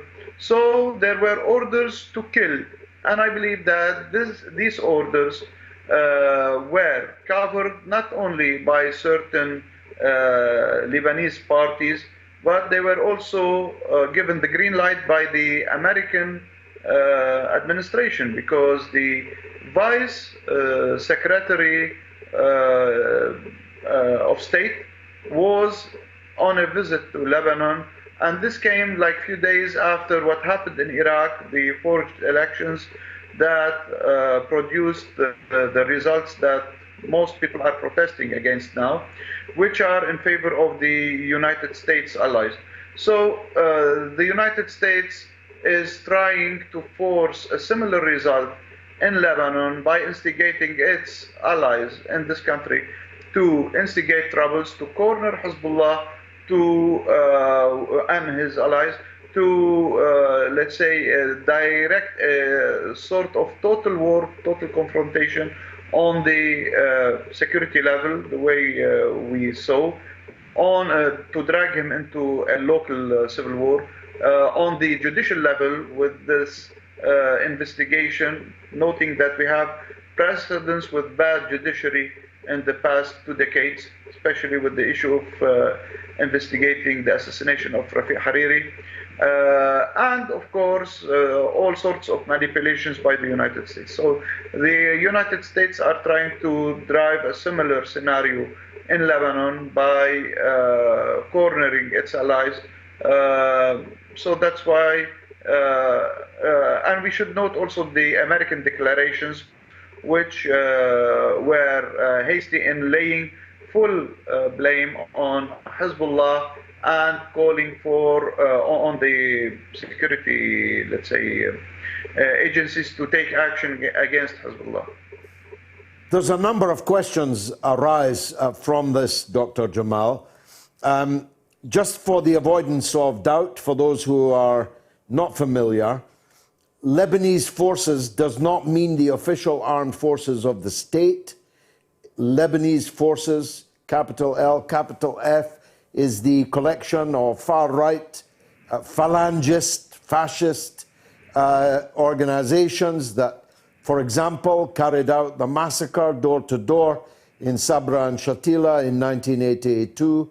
Jaja, that you referred to, spent a very long time in prison for his role in massacres. So we're not directly accusing the state when we say Lebanese forces, but it's hard to believe that a power as frankly weak as the Lebanese forces, Hezbollah could destroy the Lebanese forces in an afternoon, would dare to carry out such an act without the backing of people more powerful than them. Definitely. Actually, well, the Lebanese forces, they are the equivalent of the fascists or even Nazis in Europe. So they are our version of fascism, too bad. And they were implicated in a lot of massacres, not only that of Sabra and Shatila, but we go back to the early days. They were part of the Phalange party, so they were responsible of massacres in Karantina, Nab'a, Tal Zatar, Jisr al-Basha, and their violence was directed not only against Muslims and people from other confessions, but it was also directed against Christians in their region, including the assassination of whole families, for example. The family of Sulaiman Frangieh, the lord of Zgharta, his father, mother, and a young sister, 3 years old, she was a kid, they were assassinated alongside 30 of their supporters. The same happened with Danny Shamhon and his kids, young kids. Actually, Samir Jaja tried a similar thing with our family, but we were lucky when my father shot down the would-be assassin. Otherwise, the whole family would have been wiped out. That was in 1987. Also, he targeted a lot of people, assassinating, massacring, and a lot of the, let's say, the missing during the Civil War, he was responsible of, alongside other warlords of during the Civil War. So this is the record of this man. Of course, the Lebanese forces are no match to Hezbollah in terms of balance of power. That's why such an act would have never been possible, or he would have never been able to take this decision and even challenge the President of Republic in the open and attack other people had it not been for the American backing first and foremost. And why the Americans need this? I believe that they need this now because once they are done with Iraq, they think that they have established their full-fledged control and hegemony there. They want to do the same in Lebanon, to put the whole country under their hegemony and use Lebanon as a mean to destabilize Syria, especially that Syria was able to recover to a large extent from the war that was directed against it. Also, they want to use Iraq as a mean to destabilize Iran, by the way, and implicate Iran in a deadly civil war. So this is why we see a similarity between the situation in both countries, in Iraq and in Lebanon now. there's so much pie in the sky if that is the American plan. First, they will never be finished with Iraq, a country I know, if anything, even better than I know Lebanon, but neither will they be able to establish their hegemony in Lebanon. So what's the likely end game? Well, you and I both know that if Hezbollah wanted to take complete, absolute control of Lebanon, they could do so very quickly indeed. Luckily for everybody, they don't want to take full, absolute control of Lebanon. They have no wish to, no intention to. So if the provocation is to force them to take full power in Lebanon, what would happen next?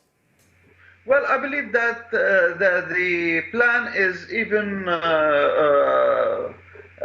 more, let's say, dirty from their part. Well, Hezbollah in a civil war, in a local war in Lebanon, I believe that, of course, he will have the upper hand. However, the United States will use such a war, internal war, to drag some local parties to ask for international help. And this will engender direct American intervention, the way they did, by the way, back in 1983, for example. Even in the 1950s. But neither of those ended very well. Yeah, and of course, they wouldn't care much about their allies, by the way. Because back in 1975, they were the ones to encourage the right-wing Phalange party to start the war, and they promised them help. However, when it came to real action, these people were left on their own, and they had to seek support from Syria back then. So now they are using the same thing. They wouldn't care if the whole country gets destroyed, because in their geopolitical agenda, there is no place for Lebanon, because there would be no place for an alternative port or a port that would compete Haifa port. The financial center should shift to Haifa, by the way, and that's why the whole country should be destroyed. This puts some question marks about the reason why the port was destroyed a year ago. I believe that it was a perpetrated action in order to wipe out the most prosperous port on the East Mediterranean, so that Haifa port will take over. So the Americans don't care if Hezbollah or any other party wins the war. Of course, they would use an internal war in order to intervene and take hold of the Christian area stretching from the river of Beirut in northern Beirut all the way to Matfoun region or Batroun. This is the area that the Americans want to control, because this area, which is the heart of Lebanon, could give them access, or let's say it would serve as a foothold for the Americans to be monitoring the Russians in Hmeimim and on the Syrian coast on one hand, and it will be possible for them to split Lebanon or separate the northern Beqa from the south, hence separating Hezbollah from its power base in northern Lebanon. So this is the American plan. Of course, they would also use this region to be close to Damascus, which is the stronghold or the main pillar of the Syrian regime. Had the Americans and their allies been able to encircle Damascus back in 2011, they would have been able to win the war. However, it was Damascus, or securing Damascus access to the coast, was the main factor that led to the regime's survival in Syria. So the Americans know that.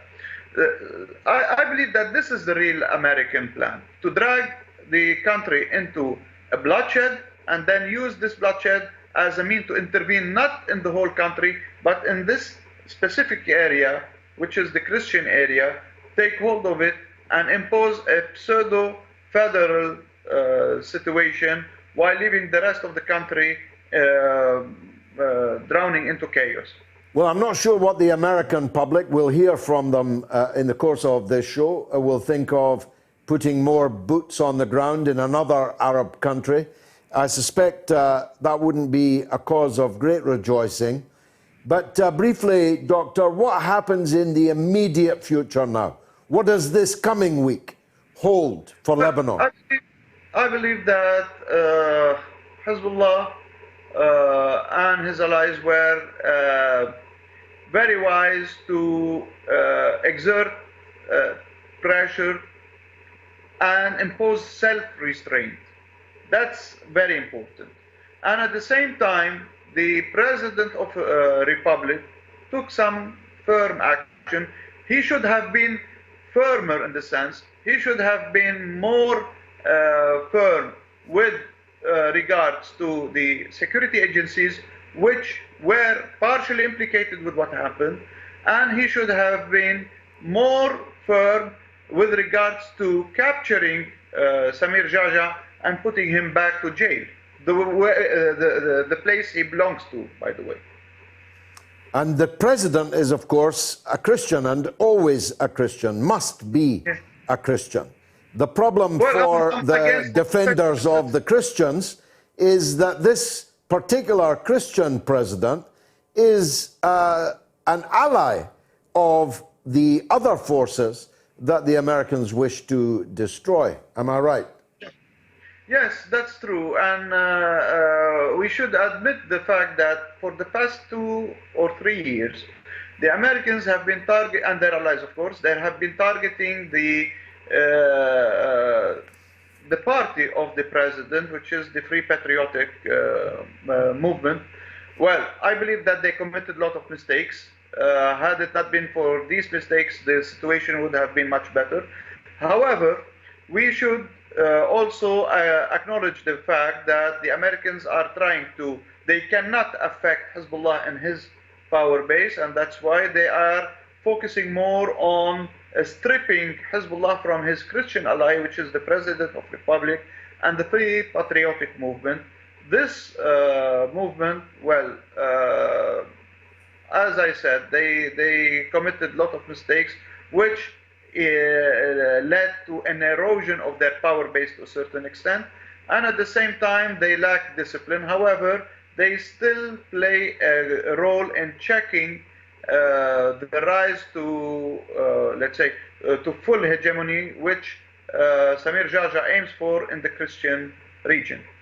Dr. Jamal Wakim, thank you for joining us on the mother of all talk shows. Now we're taking your calls right after the break, but let me give you the next question.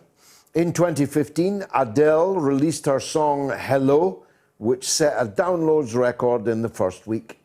How many did it sell? Too many, I think.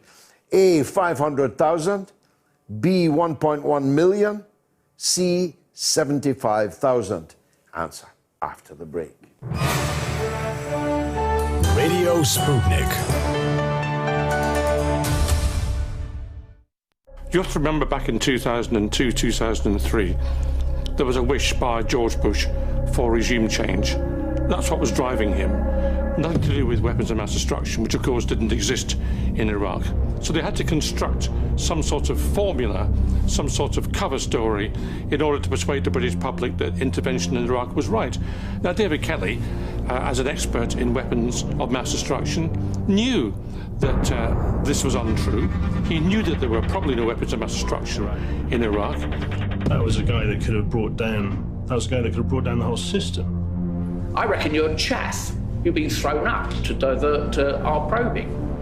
The Foreign Affairs Select Committee, that parliamentarian briefing, I think that was an indignity to him. We saw it on the news, and my very first thought was shock. Oh my God, you know, this man is in the eye of the media hurricane. He should be protected by that at least. You've got blood on your hands, Prime Minister. Are you going to resign over this?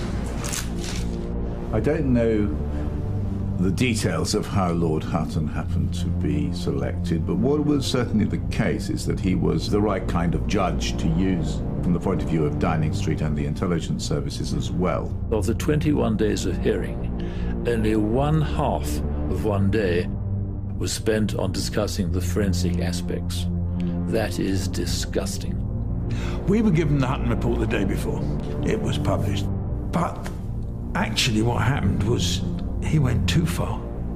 The events of 2003 were disgraceful ones in this country's history, and it's unfinished business. Those responsible for an illegal war, those responsible for the death of David Kelly, have not been brought to justice. There's been no inquest into David Kelly's death. There needs to be one. We need to make sure that those who behaved in a reprehensible way in 2003 are finally brought to book. And don't forget, you can get from Amazon the Killing Kelly DVD, and you can download it on Vimeo. Tough questions are the most powerful weapon we have. As long as you have questions, we'll keep asking.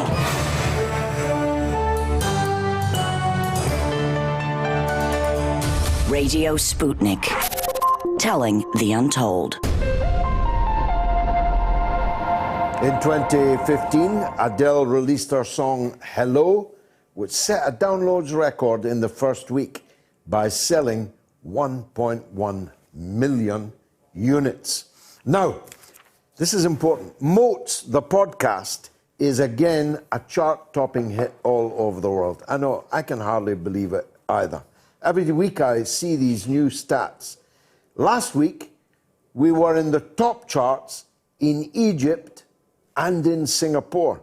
So you can now add South Africa, Hong Kong, and Nigeria, where we were in the top of the charts. And we're the second most listened to political podcast in the UAE. How interesting is that?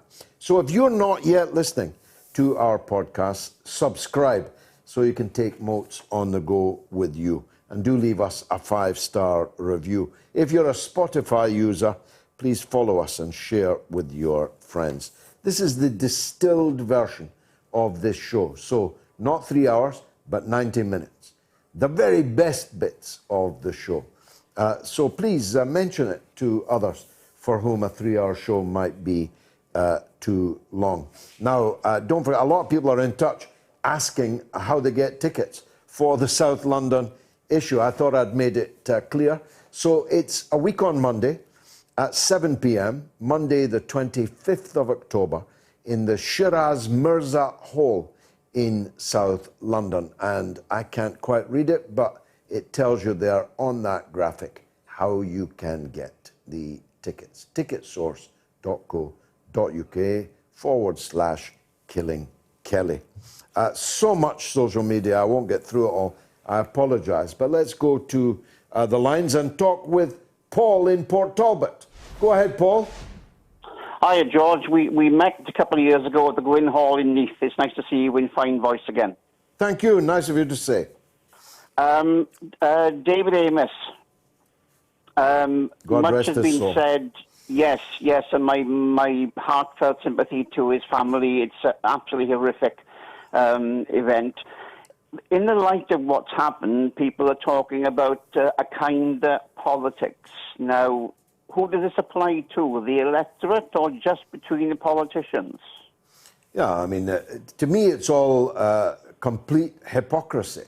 I agree. Are we supposed to kindly respond when our rulers or our miscalled opposition inflict or allowed to be inflicted horrific blunders and even crimes against us? Yeah. What kind of democracy would that be? Absolutely right. I was talking to one of your researchers earlier about my conflict. Now, Mr. Amos did wonderful things with regard to issues that I feel strongly about, animal welfare, etc. He was a very strong campaigner in that area. But, and this is where my conflict is, he was one of the many Conservative MPs, and indeed some Labour, who wanted harsher restrictions for people on benefits as part of the austerity package against welfare. Now, how does a kind of politics grow out of that? Because surely if we're going to have a kind of politics, it's the electorate should be seeing the benefit of that as well. Well, look, politics is inherently divisive. Elections are inherently divisive. You're saying elect me, not that person. Don't re-elect that person, because these are the things that they have done.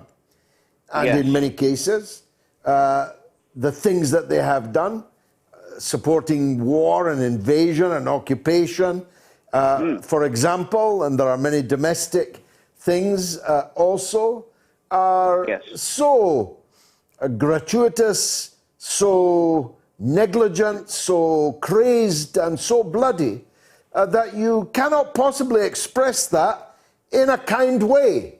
You can't. What you have to do is stop people killing your elected representatives, because you're right. David Amos was a Thatcherite. He was famously one of the Thatcherites. He won his seat in 1983 on the Thatcher wave. But he was elected. And once someone is elected, the state and the society has a responsibility to protect them. Otherwise, what's the point of elections? What's the point of running for elections? If you could just show up and kill the guy that got elected who has views that you don't like. So the state has a clear responsibility to do, I was going to say a much better job, but Paul, I'm not sure what job they're doing at all. After the murder of Joe Cox at her surgery 5 years ago, why is there not a policeman on the door of every MP's surgery every week?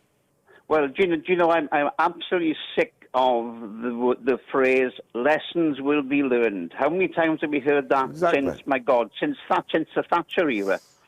They're never learned. They're never learned.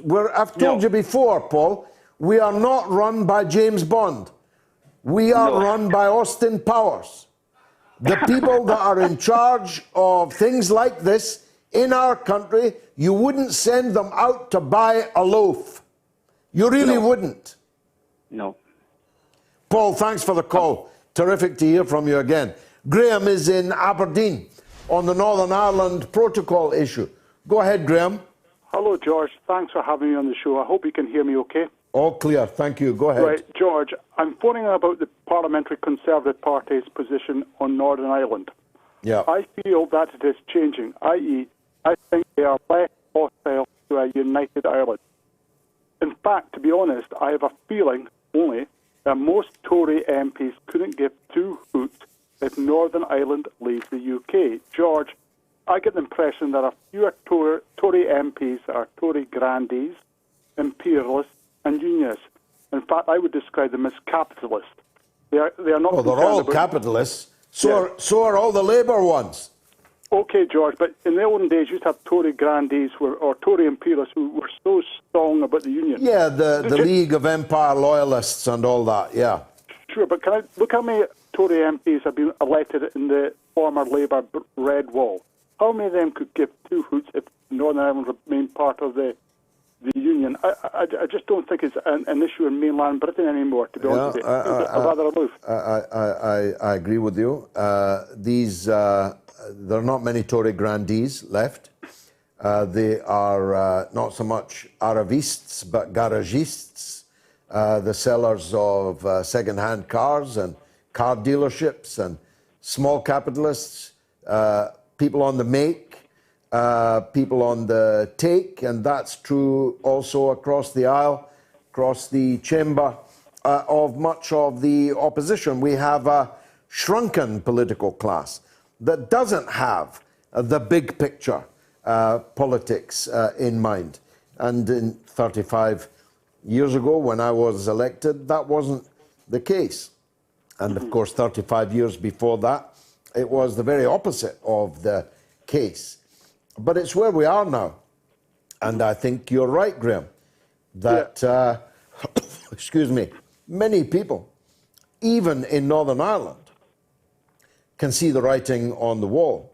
And I believe that the time has come to make proper preparations for what it could look like in the best case if the border poll was held, as it is legally possible now to do, and the border poll was won by the reunification side.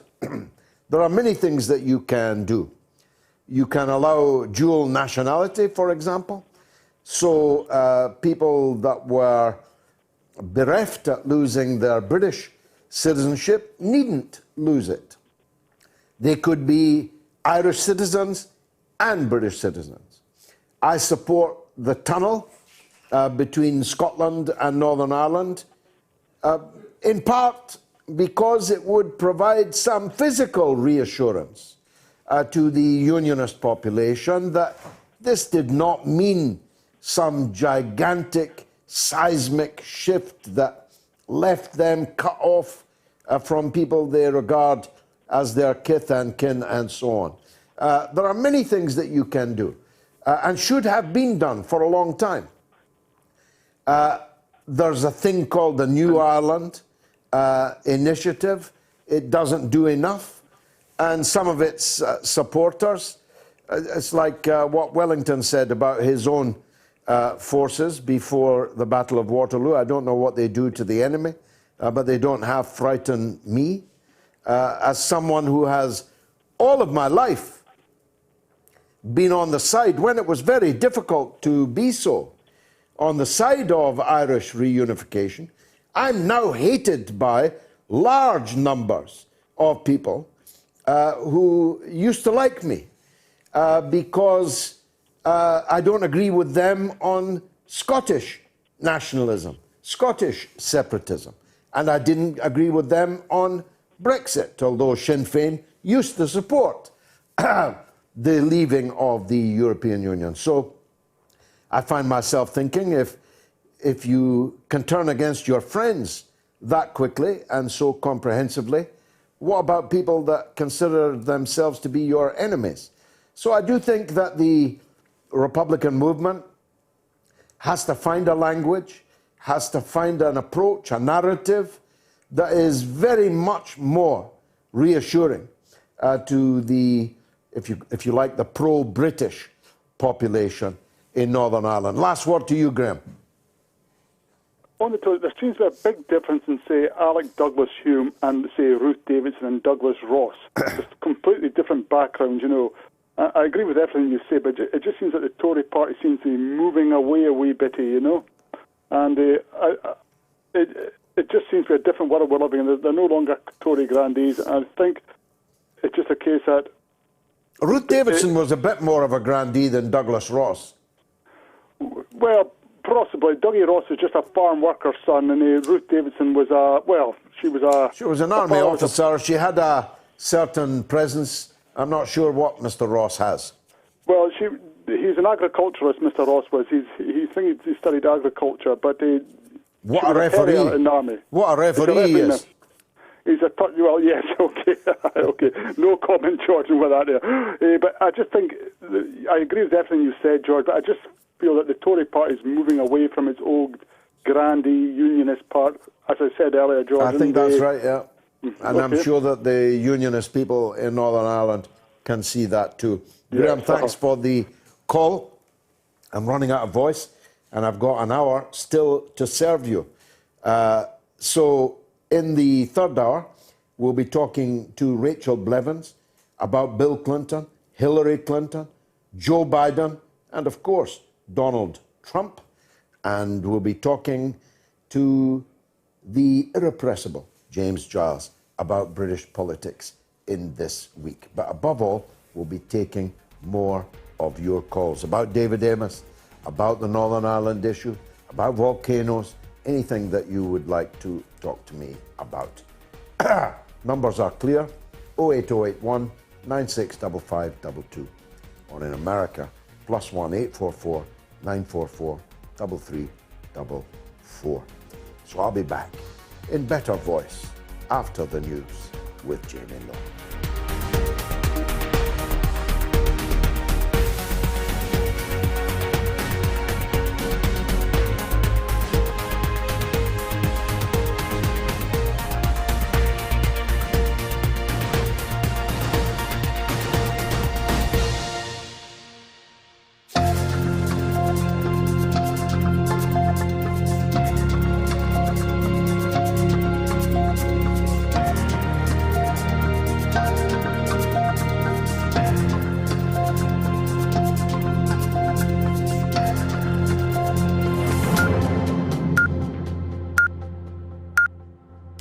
Radio Sputnik News. The man arrested by police following the killing of the British Conservative Member of Parliament, Sir David Amess, has been named as Ali Harbi Ali.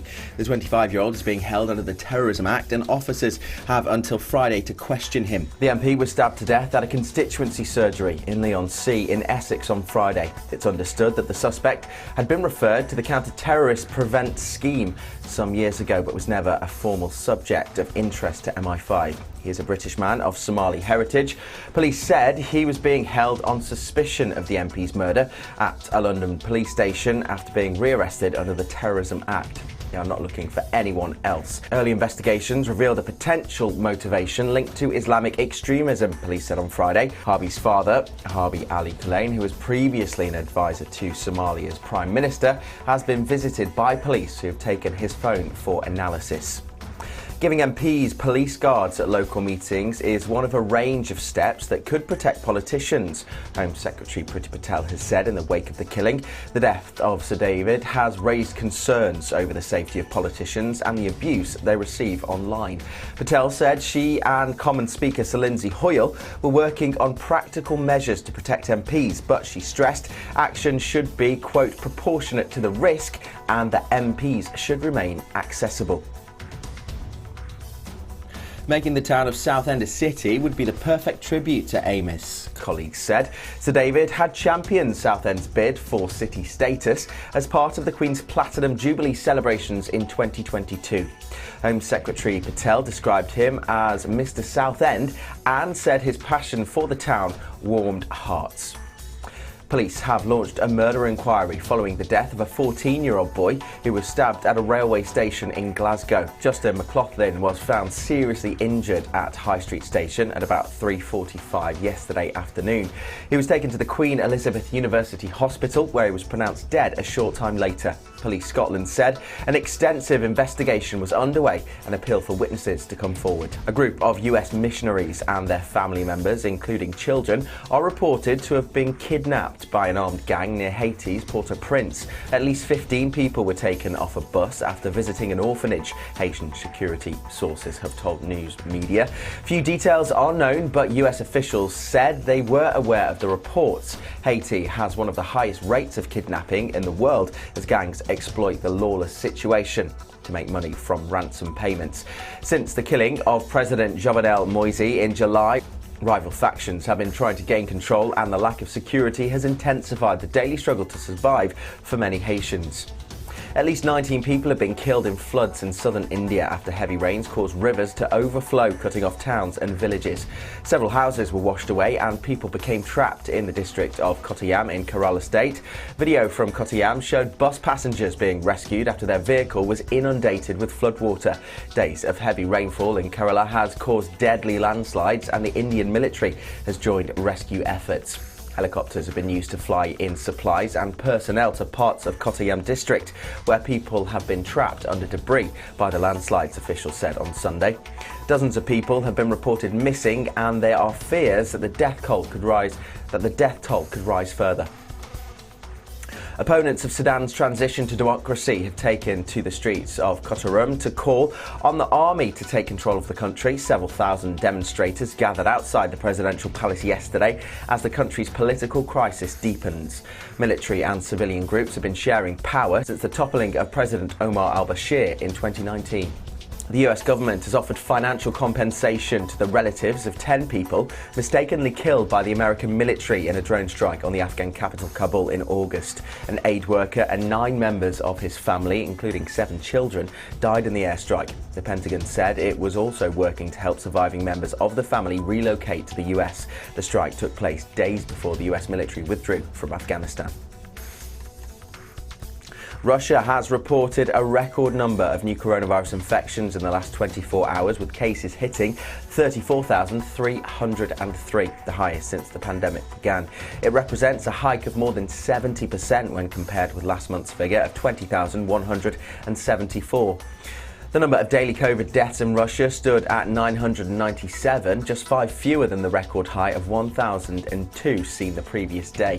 Overall, the country's coronavirus task force has registered almost 8 million confirmed cases and 223,312 deaths, the highest number in Europe. The Russian authorities have blamed a slow vaccination rollout for the sharp rise. And finally, a Russian film crew are back on Earth today after wrapping up scenes shot for the first movie filmed in space. Klim Shipenko and actor Yulia Preselid left the International Space Station and landed in Kazakhstan to be met by a crew filming touchdown scenes. The ISS shooting was not without drama, suitable for a film called Challenge. On Friday, the space station unexpectedly tilted after a glitch in its thrusters, pausing filming. It was not thought to be part of the script.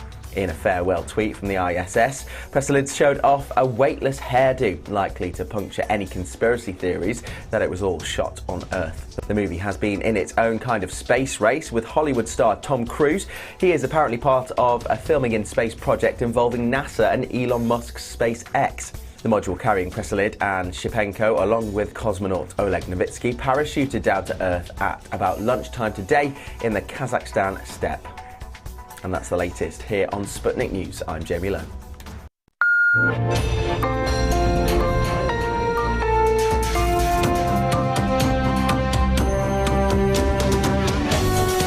You're listening to Radio Sputnik. Telling the untold. Welcome to the Open University of the Airwaves with George Galloway. Only on Sputnik Radio. Well, 4,000 people voted in our poll. I think that might be a record. The result was actually, from my point of view, personally, less bad than I had feared that it would be when I saw that the editor had chosen such a stark binary question, which was, after the murder of Sir David Amess, should the death penalty be brought back?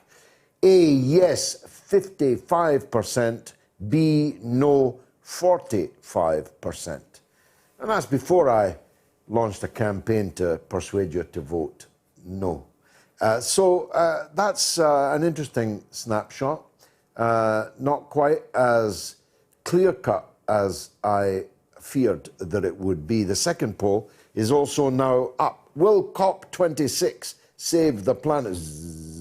That's the environmental jamboree that's happening in Glasgow, in which politicians are flying in their jets, other grandees in their private jets, being driven around in gas-guzzling limousines to discuss saving the planet. Give me peace, really. Will COP26 save the planet? You have your say. A, yes. B, no. Another binary question.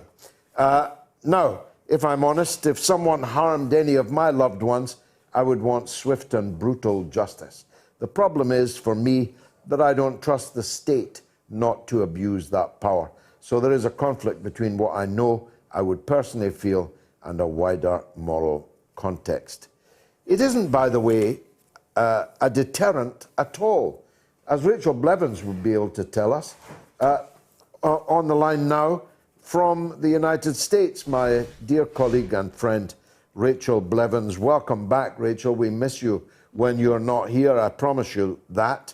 Let's deal with that point first.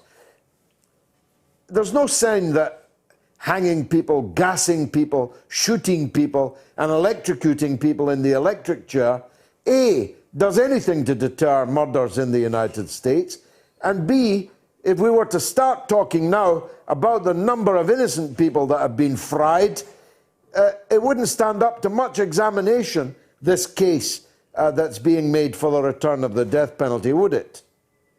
Oh, absolutely. I agree. And I know here in the United States, especially in a state like Texas, where I'm from, the death penalty is quite common.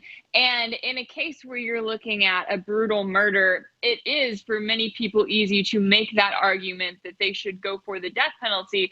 But then when you actually look at just how often they get it wrong, and it is insane to think about them getting it wrong even once, let alone how often they do get it wrong and how many wrongfully convicted people not only spend decades in prison here in the United States, because we do have the largest prison population in the world, of course, us talking about how we're such a wonderfully free country, but that is something that the U.S. has built up to. But in addition to that, they also have a number of wrongful convictions and a number of people who are killed, and then they find out later down the line that either they were not the one who committed that murder or that there was someone else that they should have been going after. And so I agree in that sense if you look at a case like this, but at the end of the day, you know, you have to remember, like you said, it is the state that's carrying it out. And it's shameful how often the state not only gets it wrong, but then faces no consequences for getting it wrong. Now, Joe Biden this week made one of his supersonic flights at the dispatch box. I don't know which box he was at, but I saw clips of his video in which he appeared to lift off over the subject of democracy. He said there were fewer democracies than there had been 20 years before. He didn't make the case for how wonderful democracy is, because that would be difficult. He didn't explain why the United States has put so much effort into destroying other people's democracies and killing their leaders, by the way. The president of the Congo, Patrice Lumumba, the president of Chile, Salvador Allende, the attempts to kill the president of Venezuela, Nicolas Maduro, and so on. He didn't explain any of that. But wouldn't the American people not be better off attending to what is happening in their own country than endlessly talking about other people's political system?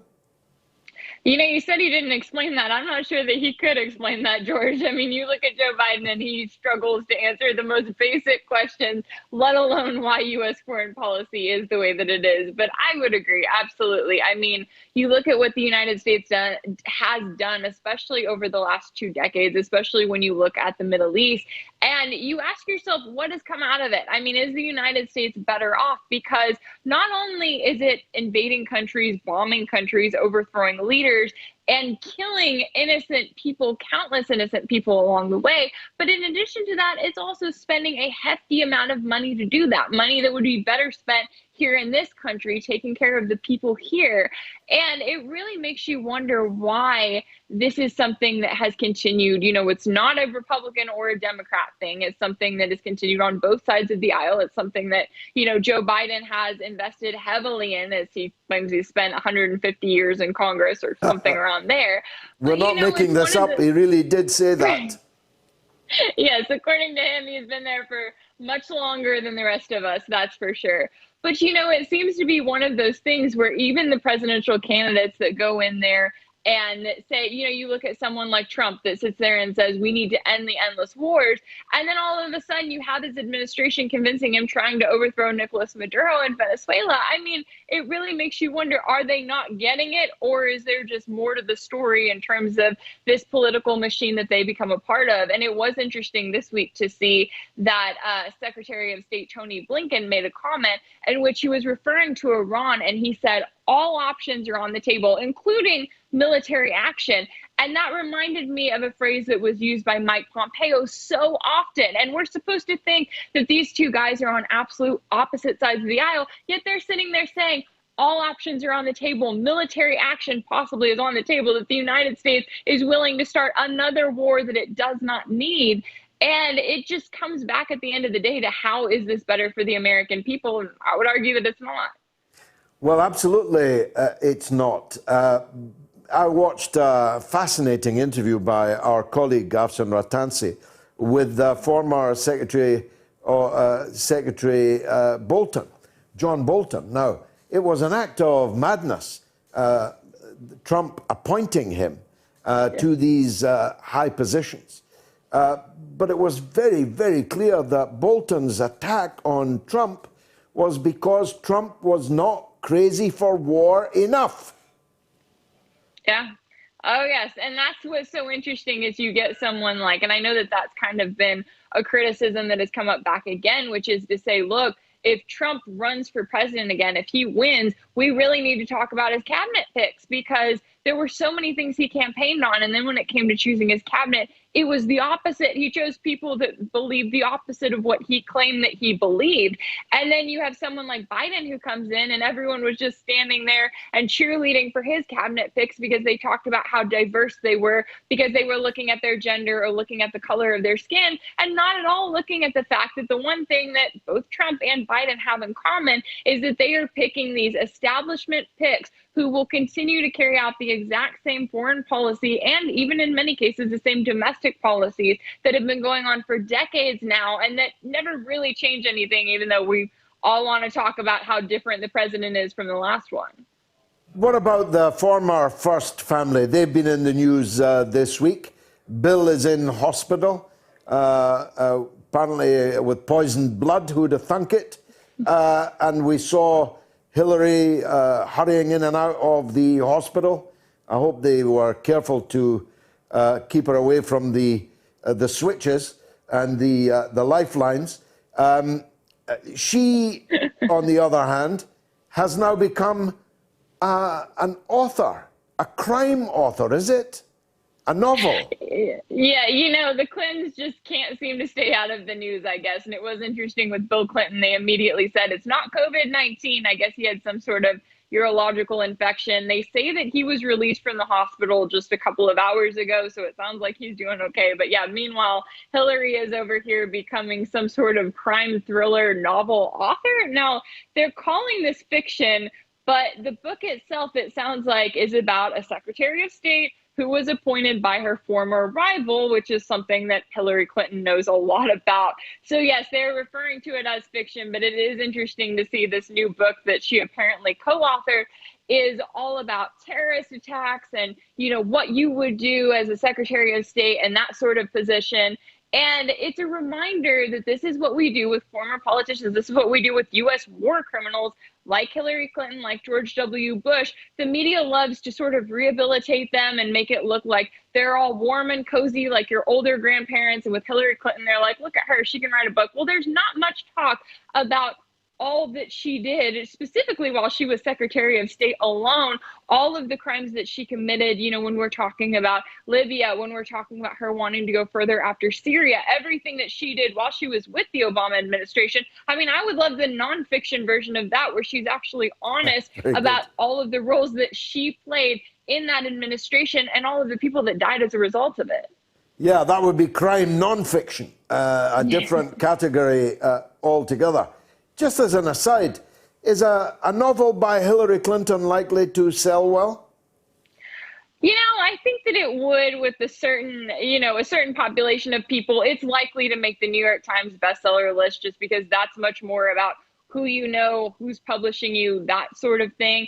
And, you know, she may be more popular at that, so to speak, than she would be at a number of other things. The question then becomes, is she going to try to get back into politics, which hopefully the answer there is no, because I think she's tried her hand at that a few times and gotten the exact same results every single time. But you never know. I don't know what it is with the Clintons and why they feel the need to get back into the spotlight. You would think that people like them, with the kind of money they have, that they would sell off into the sunset, go live on an island and retire happily there. But instead, they're here giving us photo shoots from hospitals and crime novels, apparently. The devil never sleeps, let me assure you.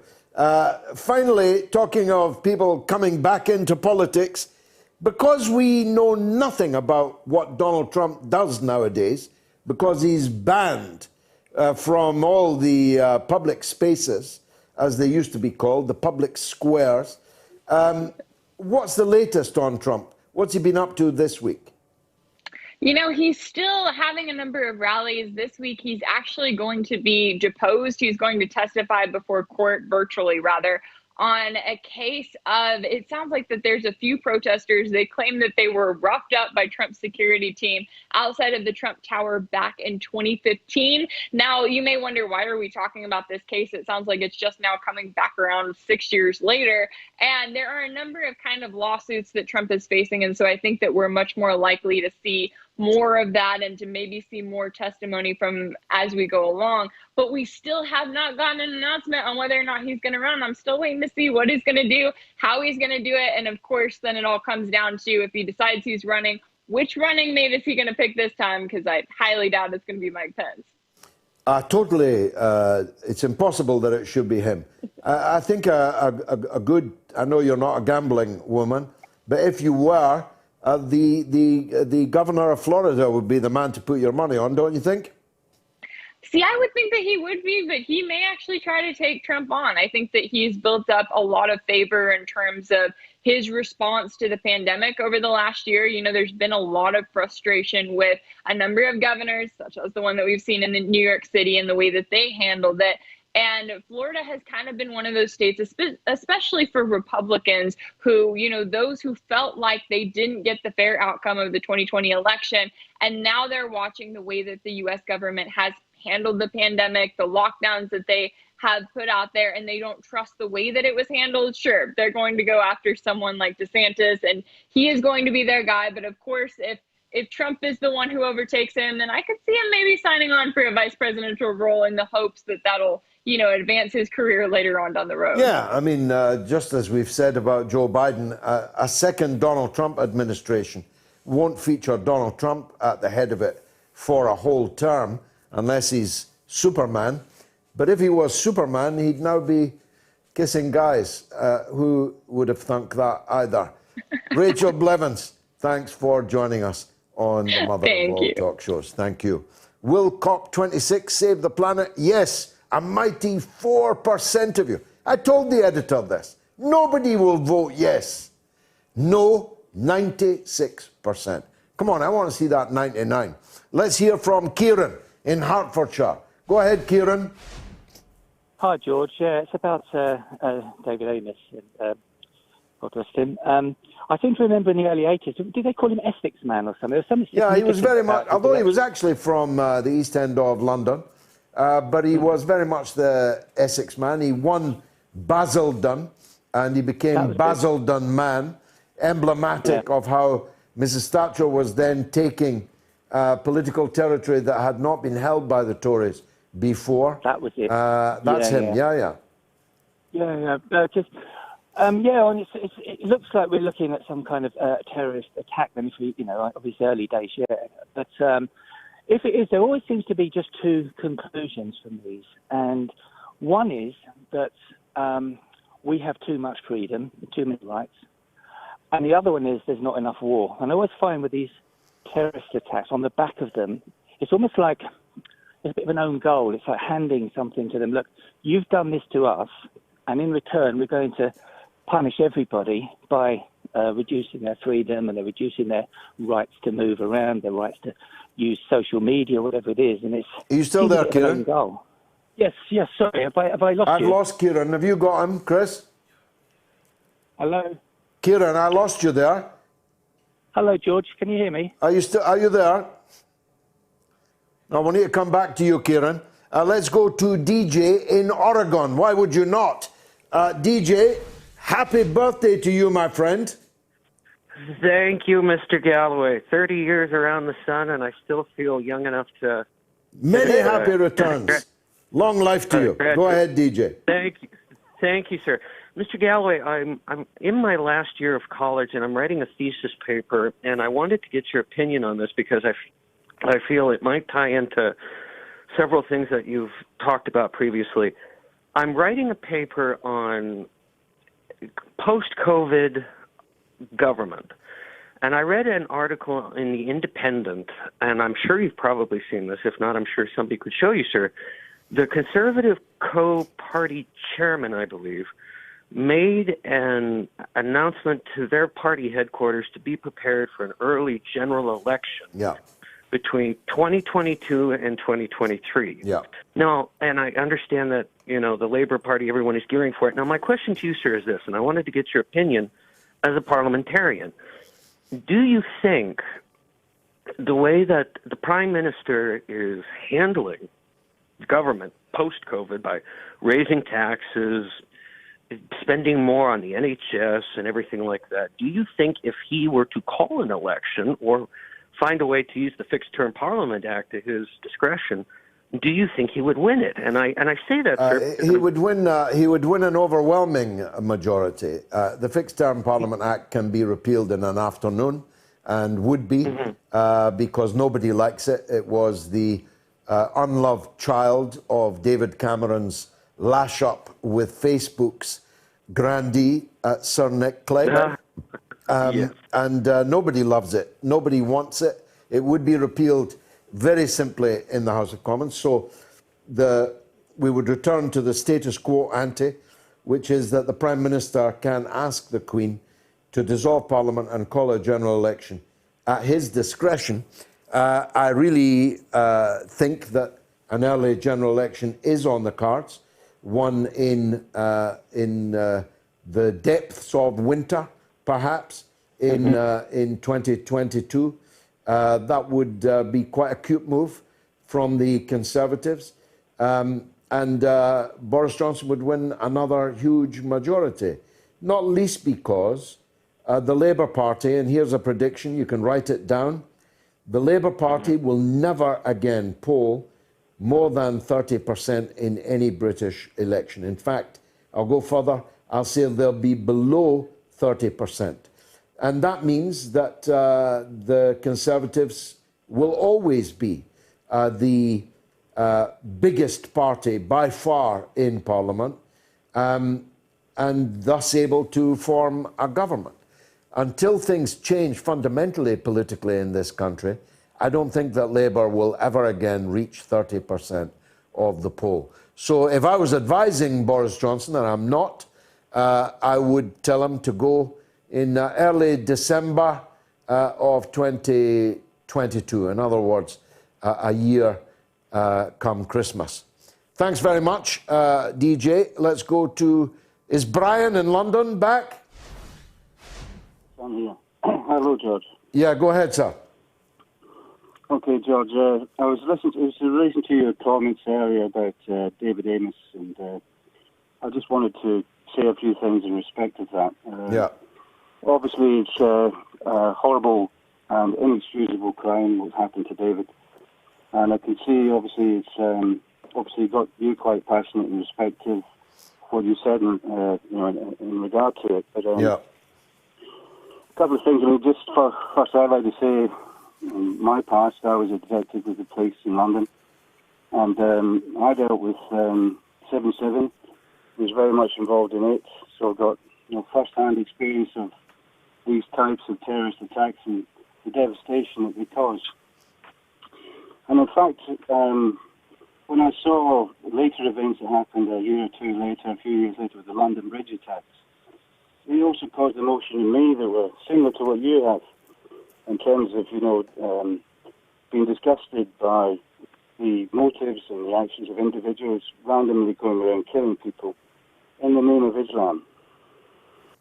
But what I learned subsequently, I think, I was lucky enough, I had some friends. I had no Muslim friends at that time in my life, but since then I have.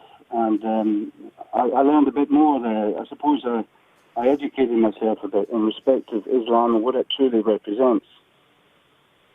And I came to the understanding that the word Islam, the word Muslims, is sometimes often misused by the media, and not in a good way, in a way that portrays it as almost like a demonic type religion, and these terms are used in a way that's negative connotations. when actual fact, as you probably know yourself, that the definition of Islam is one who submits to God. A Muslim is exactly the same thing. And so anybody who believes in God, anybody who reads the Quran and as a Muslim and follows it, they would know, if they're a true Muslim, that the killing of one person, as stated in the Quran, is the same as killing all of mankind, whether it's David Amos or anybody else for that matter. Therefore, I think it's really important to stress that when any of these actions happen, unfortunately, I suspect more will happen in the future at some point in time. I think it's very careful. I think we need to be very careful in stressing that there needs to be distinguished between what Islam truly represents, as other religions too, but just as we're talking about Islam right now, these individuals who do these acts are not truly acting for Islam or as a Muslim. Same as the guy in Norway who... Breivik, yeah. Yes, all these people very recently singing in the same way. We're actually losing you, which is a pity, Brian, because it was a fascinating call, you being a former detective in the police in London and all. I appreciate very much the call. Maybe we'll talk again. Last question of the evening. It's the anniversary this week of the provisional IRA beginning to disarm. Which anniversary is it? A, 20 years, B, 25 years, C, 15 years. Coming up with the answer after this. Radio Sputnik.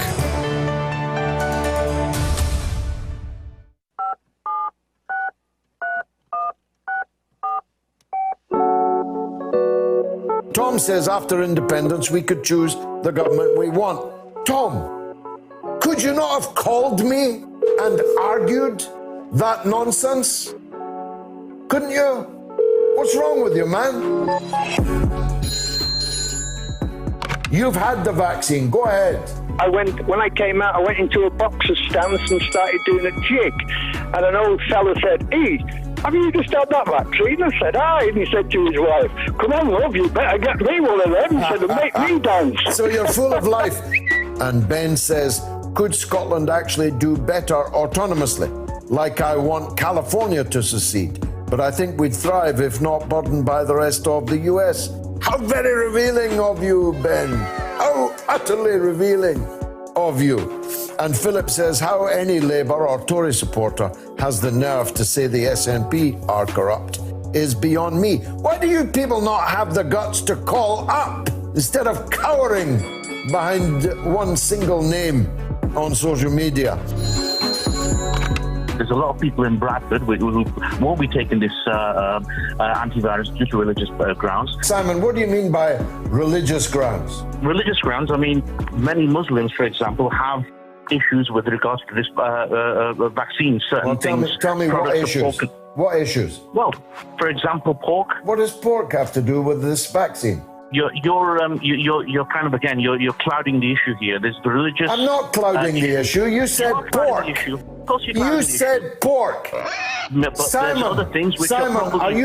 are you yourself a Muslim? It doesn't matter whether I am or not. It does, because you are purporting. No, it does. It's justified for people to ask that. Be quiet for a moment, please. No, I won't. It's justified. Well, you will, because I'll turn your volume down. This is dangerous, reckless, ignorant, and potentially fatal nonsense. Get out of my sight and don't come back.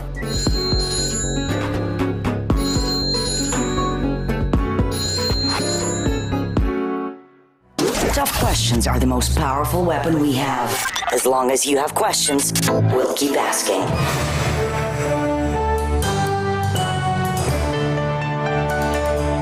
Radio Sputnik. Telling the untold.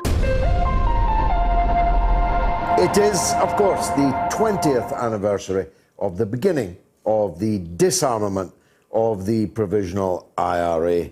Look at the votes on the COP26. You thought it couldn't get worse for those punting that COP26 will save the planet? It got worse. Yes, 3%. No, 97%. I'm joined, of course, by the irrepressible young James Giles at this hour. Let's start with that. James, you're a young person. You think this COP26 is much COP? I really don't at all. I mean, all it, of course, is doing is sending world leaders thousands of miles on aeroplanes, generating CO2. Why couldn't they have done it by video, by Zoom? Well, that would have made far more sense, not only because of the pandemic, but also in light of the goal they're supposedly trying to achieve.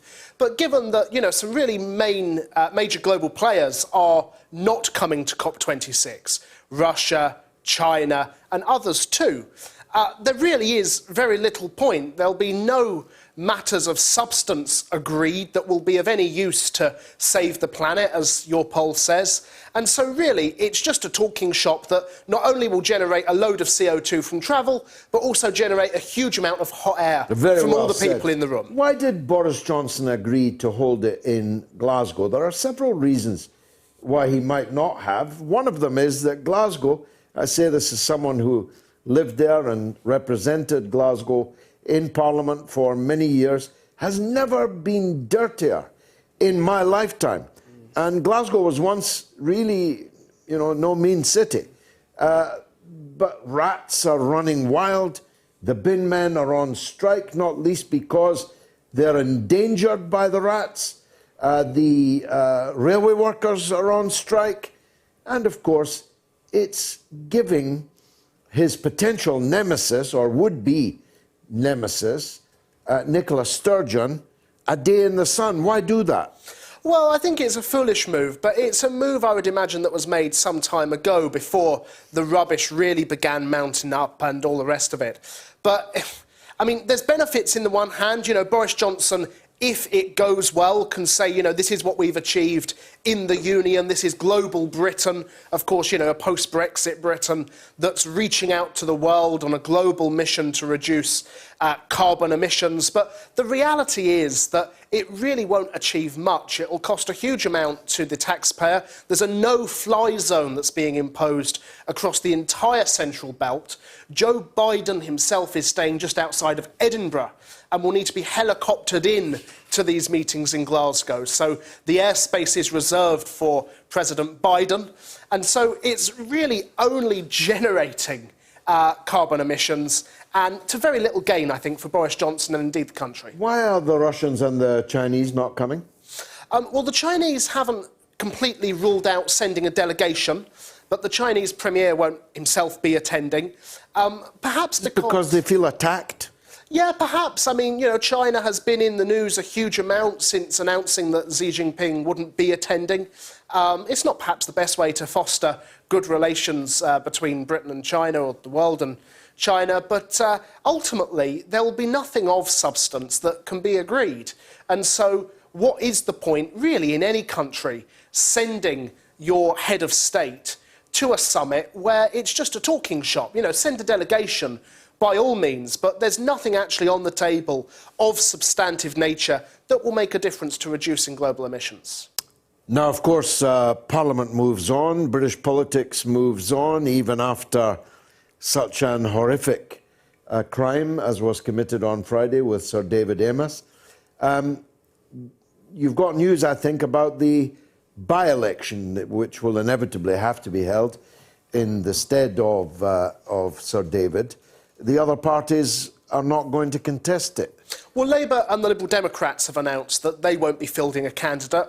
I personally think that's only right and proper. Of course, when the late Jo Cox was murdered in 2016 in Batley and Spen, none of the major parties stood in the subsequent by-election in honour of her memory. And indeed, David Amess was an MP that was respected across the House, you know, regardless of one's politics. Almost everyone who met him can agree that he was a thoroughly decent He was very likeable. I don't know anyone that didn't like him. Indeed. And so, including the workers in the building, by the way, which is always a good yardstick. Absolutely. And so Labour and the Liberal Democrats have already announced this. I would imagine the Greens to follow suit very shortly. You'll, of course, get the fringe nutters frankly, standing. In Batley and Spen, you had the English Democrats standing, a party called Liberty GB. So, you know, you can expect the Britain Firsts of this world to be putting up candidates. The far right will put up candidates because they'll try to turn it into a race war, a religion war. Of course, you can expect probably Jada Franson and a few other ugly faces turning up, in addition to probably a host of independents who fancy their chances in a by-election. But it's only really right and proper, I think, that the main parties do stand aside. I mean, the man was murdered. You know, he's not resigned to take up a job. You see, a lot of people are asking me online here, what's the difference between why is one man's life more important than another? Here's the difference. He was elected by the people in his area to represent them. He was murdered whilst going about his job to represent them. That's the difference. Other victims of murder were not picked by their whole community to represent them, and then the community was robbed of that by one individual. Let's hope it's only one individual that takes it upon themselves to end that man's life. That's the difference. Oh, it is, but there's a real big point here, which is what happens now for the remaining 648 MPs in Parliament. Of course, James Brokenshire also tragically passed away from cancer. So for the other 648 currently sitting, what now? Because, you know, lots of them rightly don't feel safe in their communities. There's a lack of close protection when MPs are out and about in their constituency. But there's a real tightrope here that I think it's a difficult balance to get right. You want MPs to be accessible to the public. You want them out and about in communities. But equally, you know, it's not right that anyone should be unsafe doing their job, doing their duties. And so the government really needs to take a quick but hard think about what to do when it comes to MP security. Well, look, you can I did surgeries for nearly 30 years. I'm not going to mythologize them. Many of the cases were hopeless cases. Many of them were not really my job in the first place. Many of them were councillors' business rather than parliamentary business. I'm not going to idealize or mythologize them. But if you're going to do it, and the public want it, it's quite clear from the numbers that come, why can't you have a police officer with a PSO, police support officer, with a metal detector, running over the public as they come in? There are many shops, clubs, football grounds where you have to get metal detected. Why not do that? That's quite simple. It's only 3 hours, 4 hours on a Friday or a Saturday. Well, indeed, it would make sense. And in addition to that measure, which actually wouldn't be a hugely costly measure either, MPs also, I think, need to reevaluate how they go about doing surgeries. David Amess was proud to have an open-door policy, so anyone could literally turn up, as this gentleman did, to his surgery. Are you sure about that? Because I read reports that he had been planning this for a week. They know this because he was in touch with the MP's office a week before and made an appointment. Well, indeed, and David's policy was that you could make an appointment and he'd see appointments first, but he also had an open-door policy. Okay. And many MPs, especially now coming out of COVID, are holding outdoor street surgeries, and all of that will need to be re-evaluated in light of this. You know, is it still safe for an elected representative to be out on the streets talking to the public? And I think the discourse that's come in recent months from people like Angela Rayner, thinking namely of the Tory scum incident, really does nothing to actually try and build a gentler politics and, frankly, a more human politics. And, of course, the punishment scarcely fits the crime. In my own case, as you know, someone was tried for thrice online threatening to put a bullet through my head, and the punishment was community service. Indeed. I mean, why is that not an imprisonable offence? To threaten 3 times to put a bullet through the head of a candidate in an election? Well, there's not really much that can be said about that. I mean, it's a petty sentence for what is a very serious offence, and the police can't possibly have known whether or not that threat, or any threat that is received by a candidate or someone in elected office, is if you can call it a joke or not serious, or whether they are actually going to follow through on it. And it's impossible to tell. And so, therefore, the police have a responsibility to treat every such threat seriously, or at least in my mind anyway, that would be logical. Let's hear from Samuel in Manchester. Go ahead, Samuel. Hello, George. Can you hear me okay? Yeah, very clear. Go ahead. Thank you for having me on, Samuel. George, I've followed your work for many years. Don't agree with you on everything, but I agree with you on a lot of things. For some context, I'm an 18 to 25-year-old. I'm in that age group. There's a lot of people in my age group who claim they're on the left, okay? Yeah. They're into, you know, identity politics, they're into wokedom, they're into, you know, putting things on their Instagram stories of a vaguely activistic band, okay? Yeah. Yeah. My question to you is, what would your advice be to someone, you know, who's against imperialism, against foreign wars, against the erosion of civil liberties, you know, against economic injustices, these kind of things, you know, traditional left-winger, surrounded by people who claim to be on the left, but are really into virtue signalling and identity politics and, you know, not wanting to build movements, just wanting to sound good and sound cool and sound rebellious and accuse people of being privileged or something.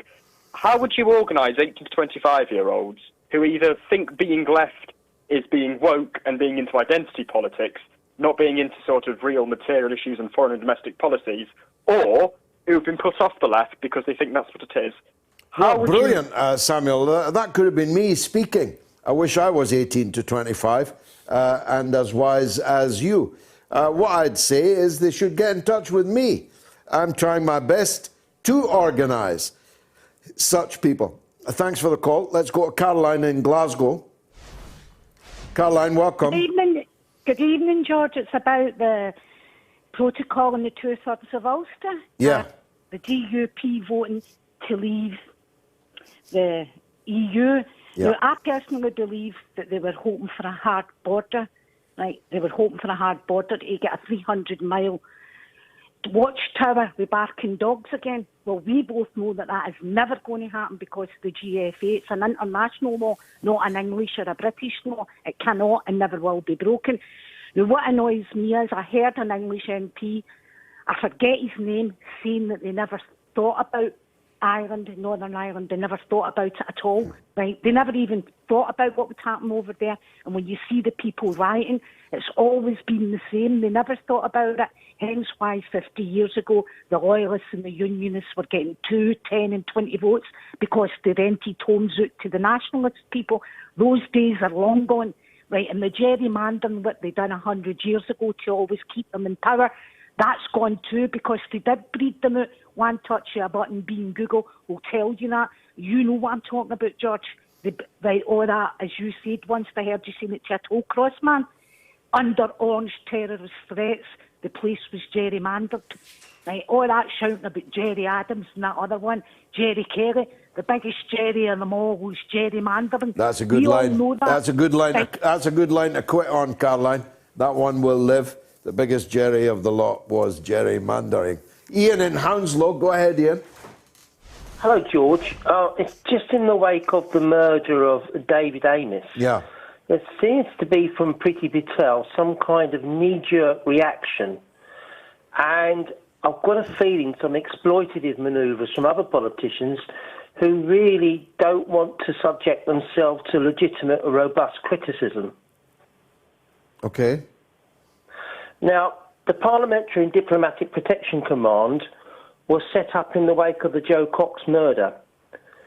And from that command, we've had one rapist charged, one rapist and murderer charged. Now, it's not going very well. Do we really want a latter-day Praetorian Guard or a Schutzstaffel set up?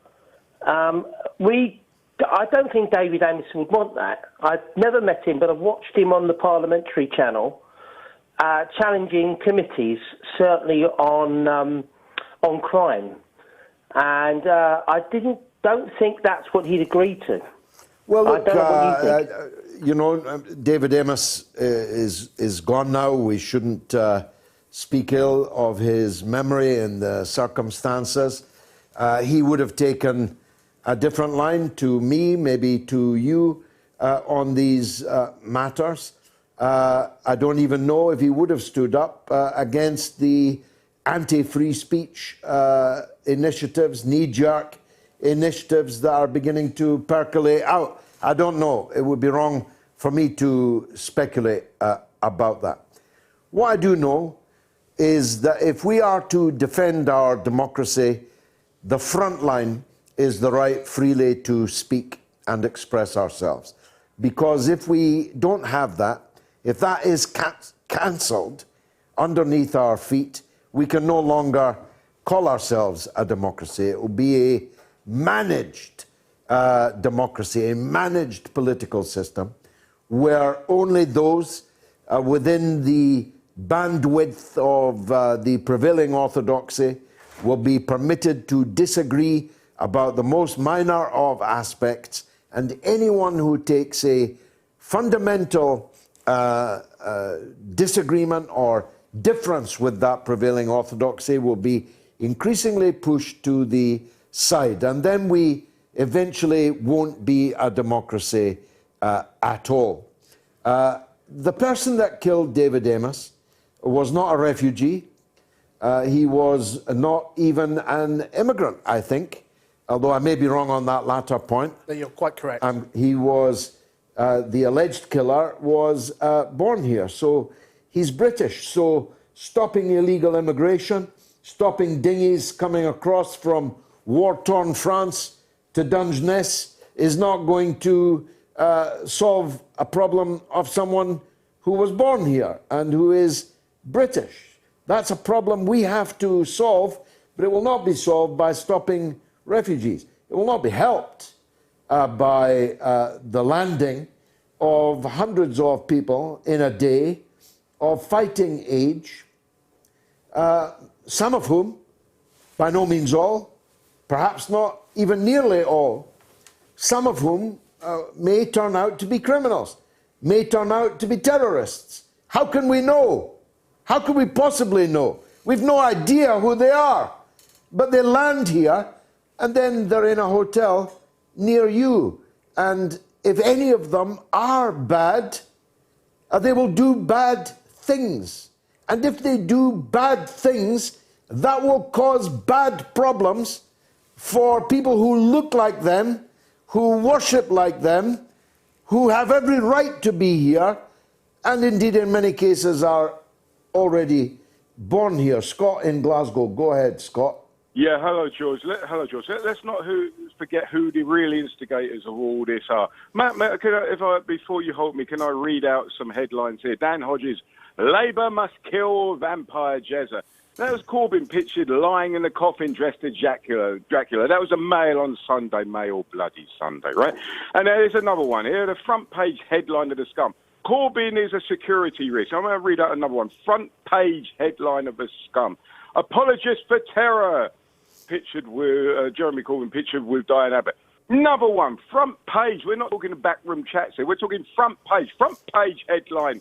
Jezza's jihadi comrades. Again in the Scum. Right? Corbyn the commie spy. Again in the Scum. Yeah?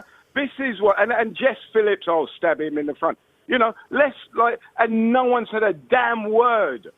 No one spoke up for Jeremy Corbyn on them times. No one except me. No one except me, Scott. You did, George. But who else? Who else spoke up, right? And the silence, we heard the silence, right? And Corbyn was actually attacked by a so-called Brexit supporter.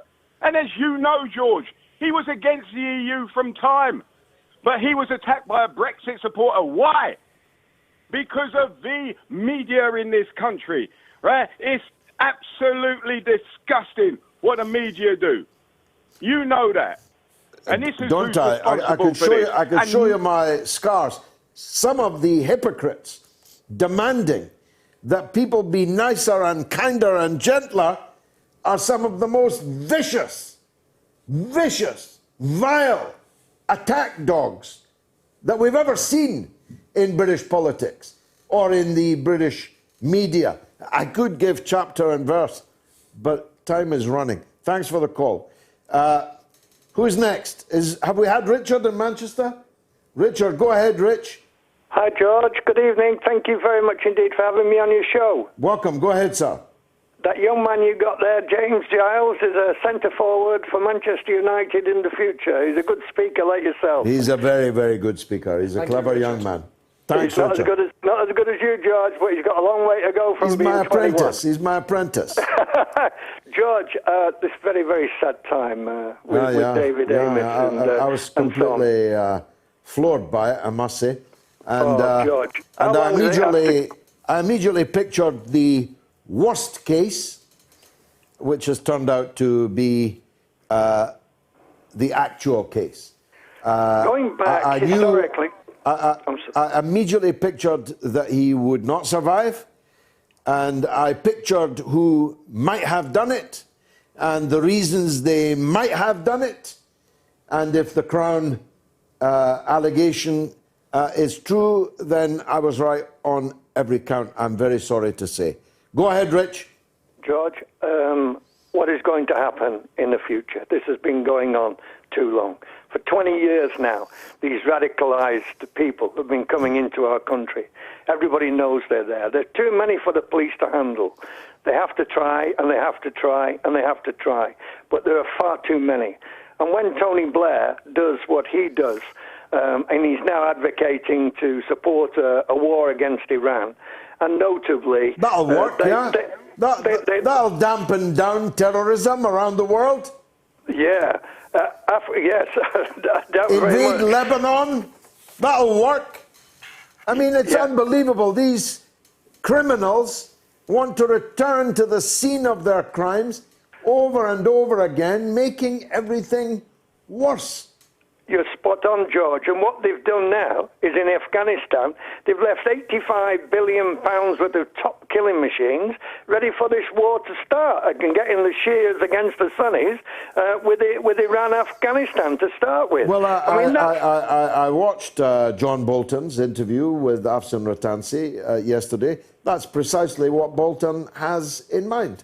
A sectarian war in Afghanistan spilling over into Iran to bring down the regime in Iran. Richard, great call. Sorry, we've run out of time.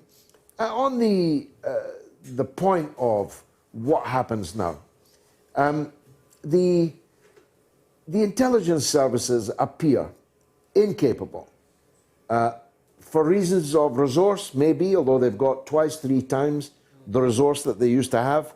The numbers, twice, 3 times what they used to have at the height of the Cold War. They obviously need more. If we've got thousands of people that are of concern but can't be watched because the services don't have the resource to watch them, we're going to have more. Well, I think you're absolutely right, but here's the thing, and this is what I want to come back on Richard's call, is, as you said earlier, this is a British-born gentleman. His father, in fact, himself was a political aide. So he's been born and raised in a political environment, but he was known to the police via the Prevent programme, via the Anti-Terrorism Watch, and yet somehow the watch lapsed on him, and he has allegedly gone on to kill, obviously, David Amos. And the police, I think, have got big questions to answer over how someone can go from being on their terror watch list to then just, without any police awareness whatsoever, going to kill an elected representative. I mean, it's the height of failure, I think, for the police. Yeah, it doesn't look good for them. It doesn't look good for the security services. Obviously, we do have a few James Bonds, but we've got rather more Austin Powers, and that includes the people running in the government. What is likely to happen now? Lessons will be learned and all that. Are they really going to stop MPs actually meeting the public? I don't think you can do that. The answer to an attack on democracy isn't less democracy, as I think Gordon Brown put it on the BBC earlier, and he's actually spot on. MPs need to be able to meet the public in order to discharge their duties. Otherwise, we'll end up with an American situation where elected representatives never meet their people, as it were, and actually, as a result, democracy is weakened and it's worse off for it, and representation's worse off for it. And so I do hope not, but the government very quickly need to get to grips with this and need to decide what they are doing to make representing the people safe. It's been marvellous for me. I hope it was for you. And if it was, come back next week at the same time in the same place. I promise you, it will be again the mother of all talk shows. Thanks to James. Thanks to all our guests. Above all, thanks to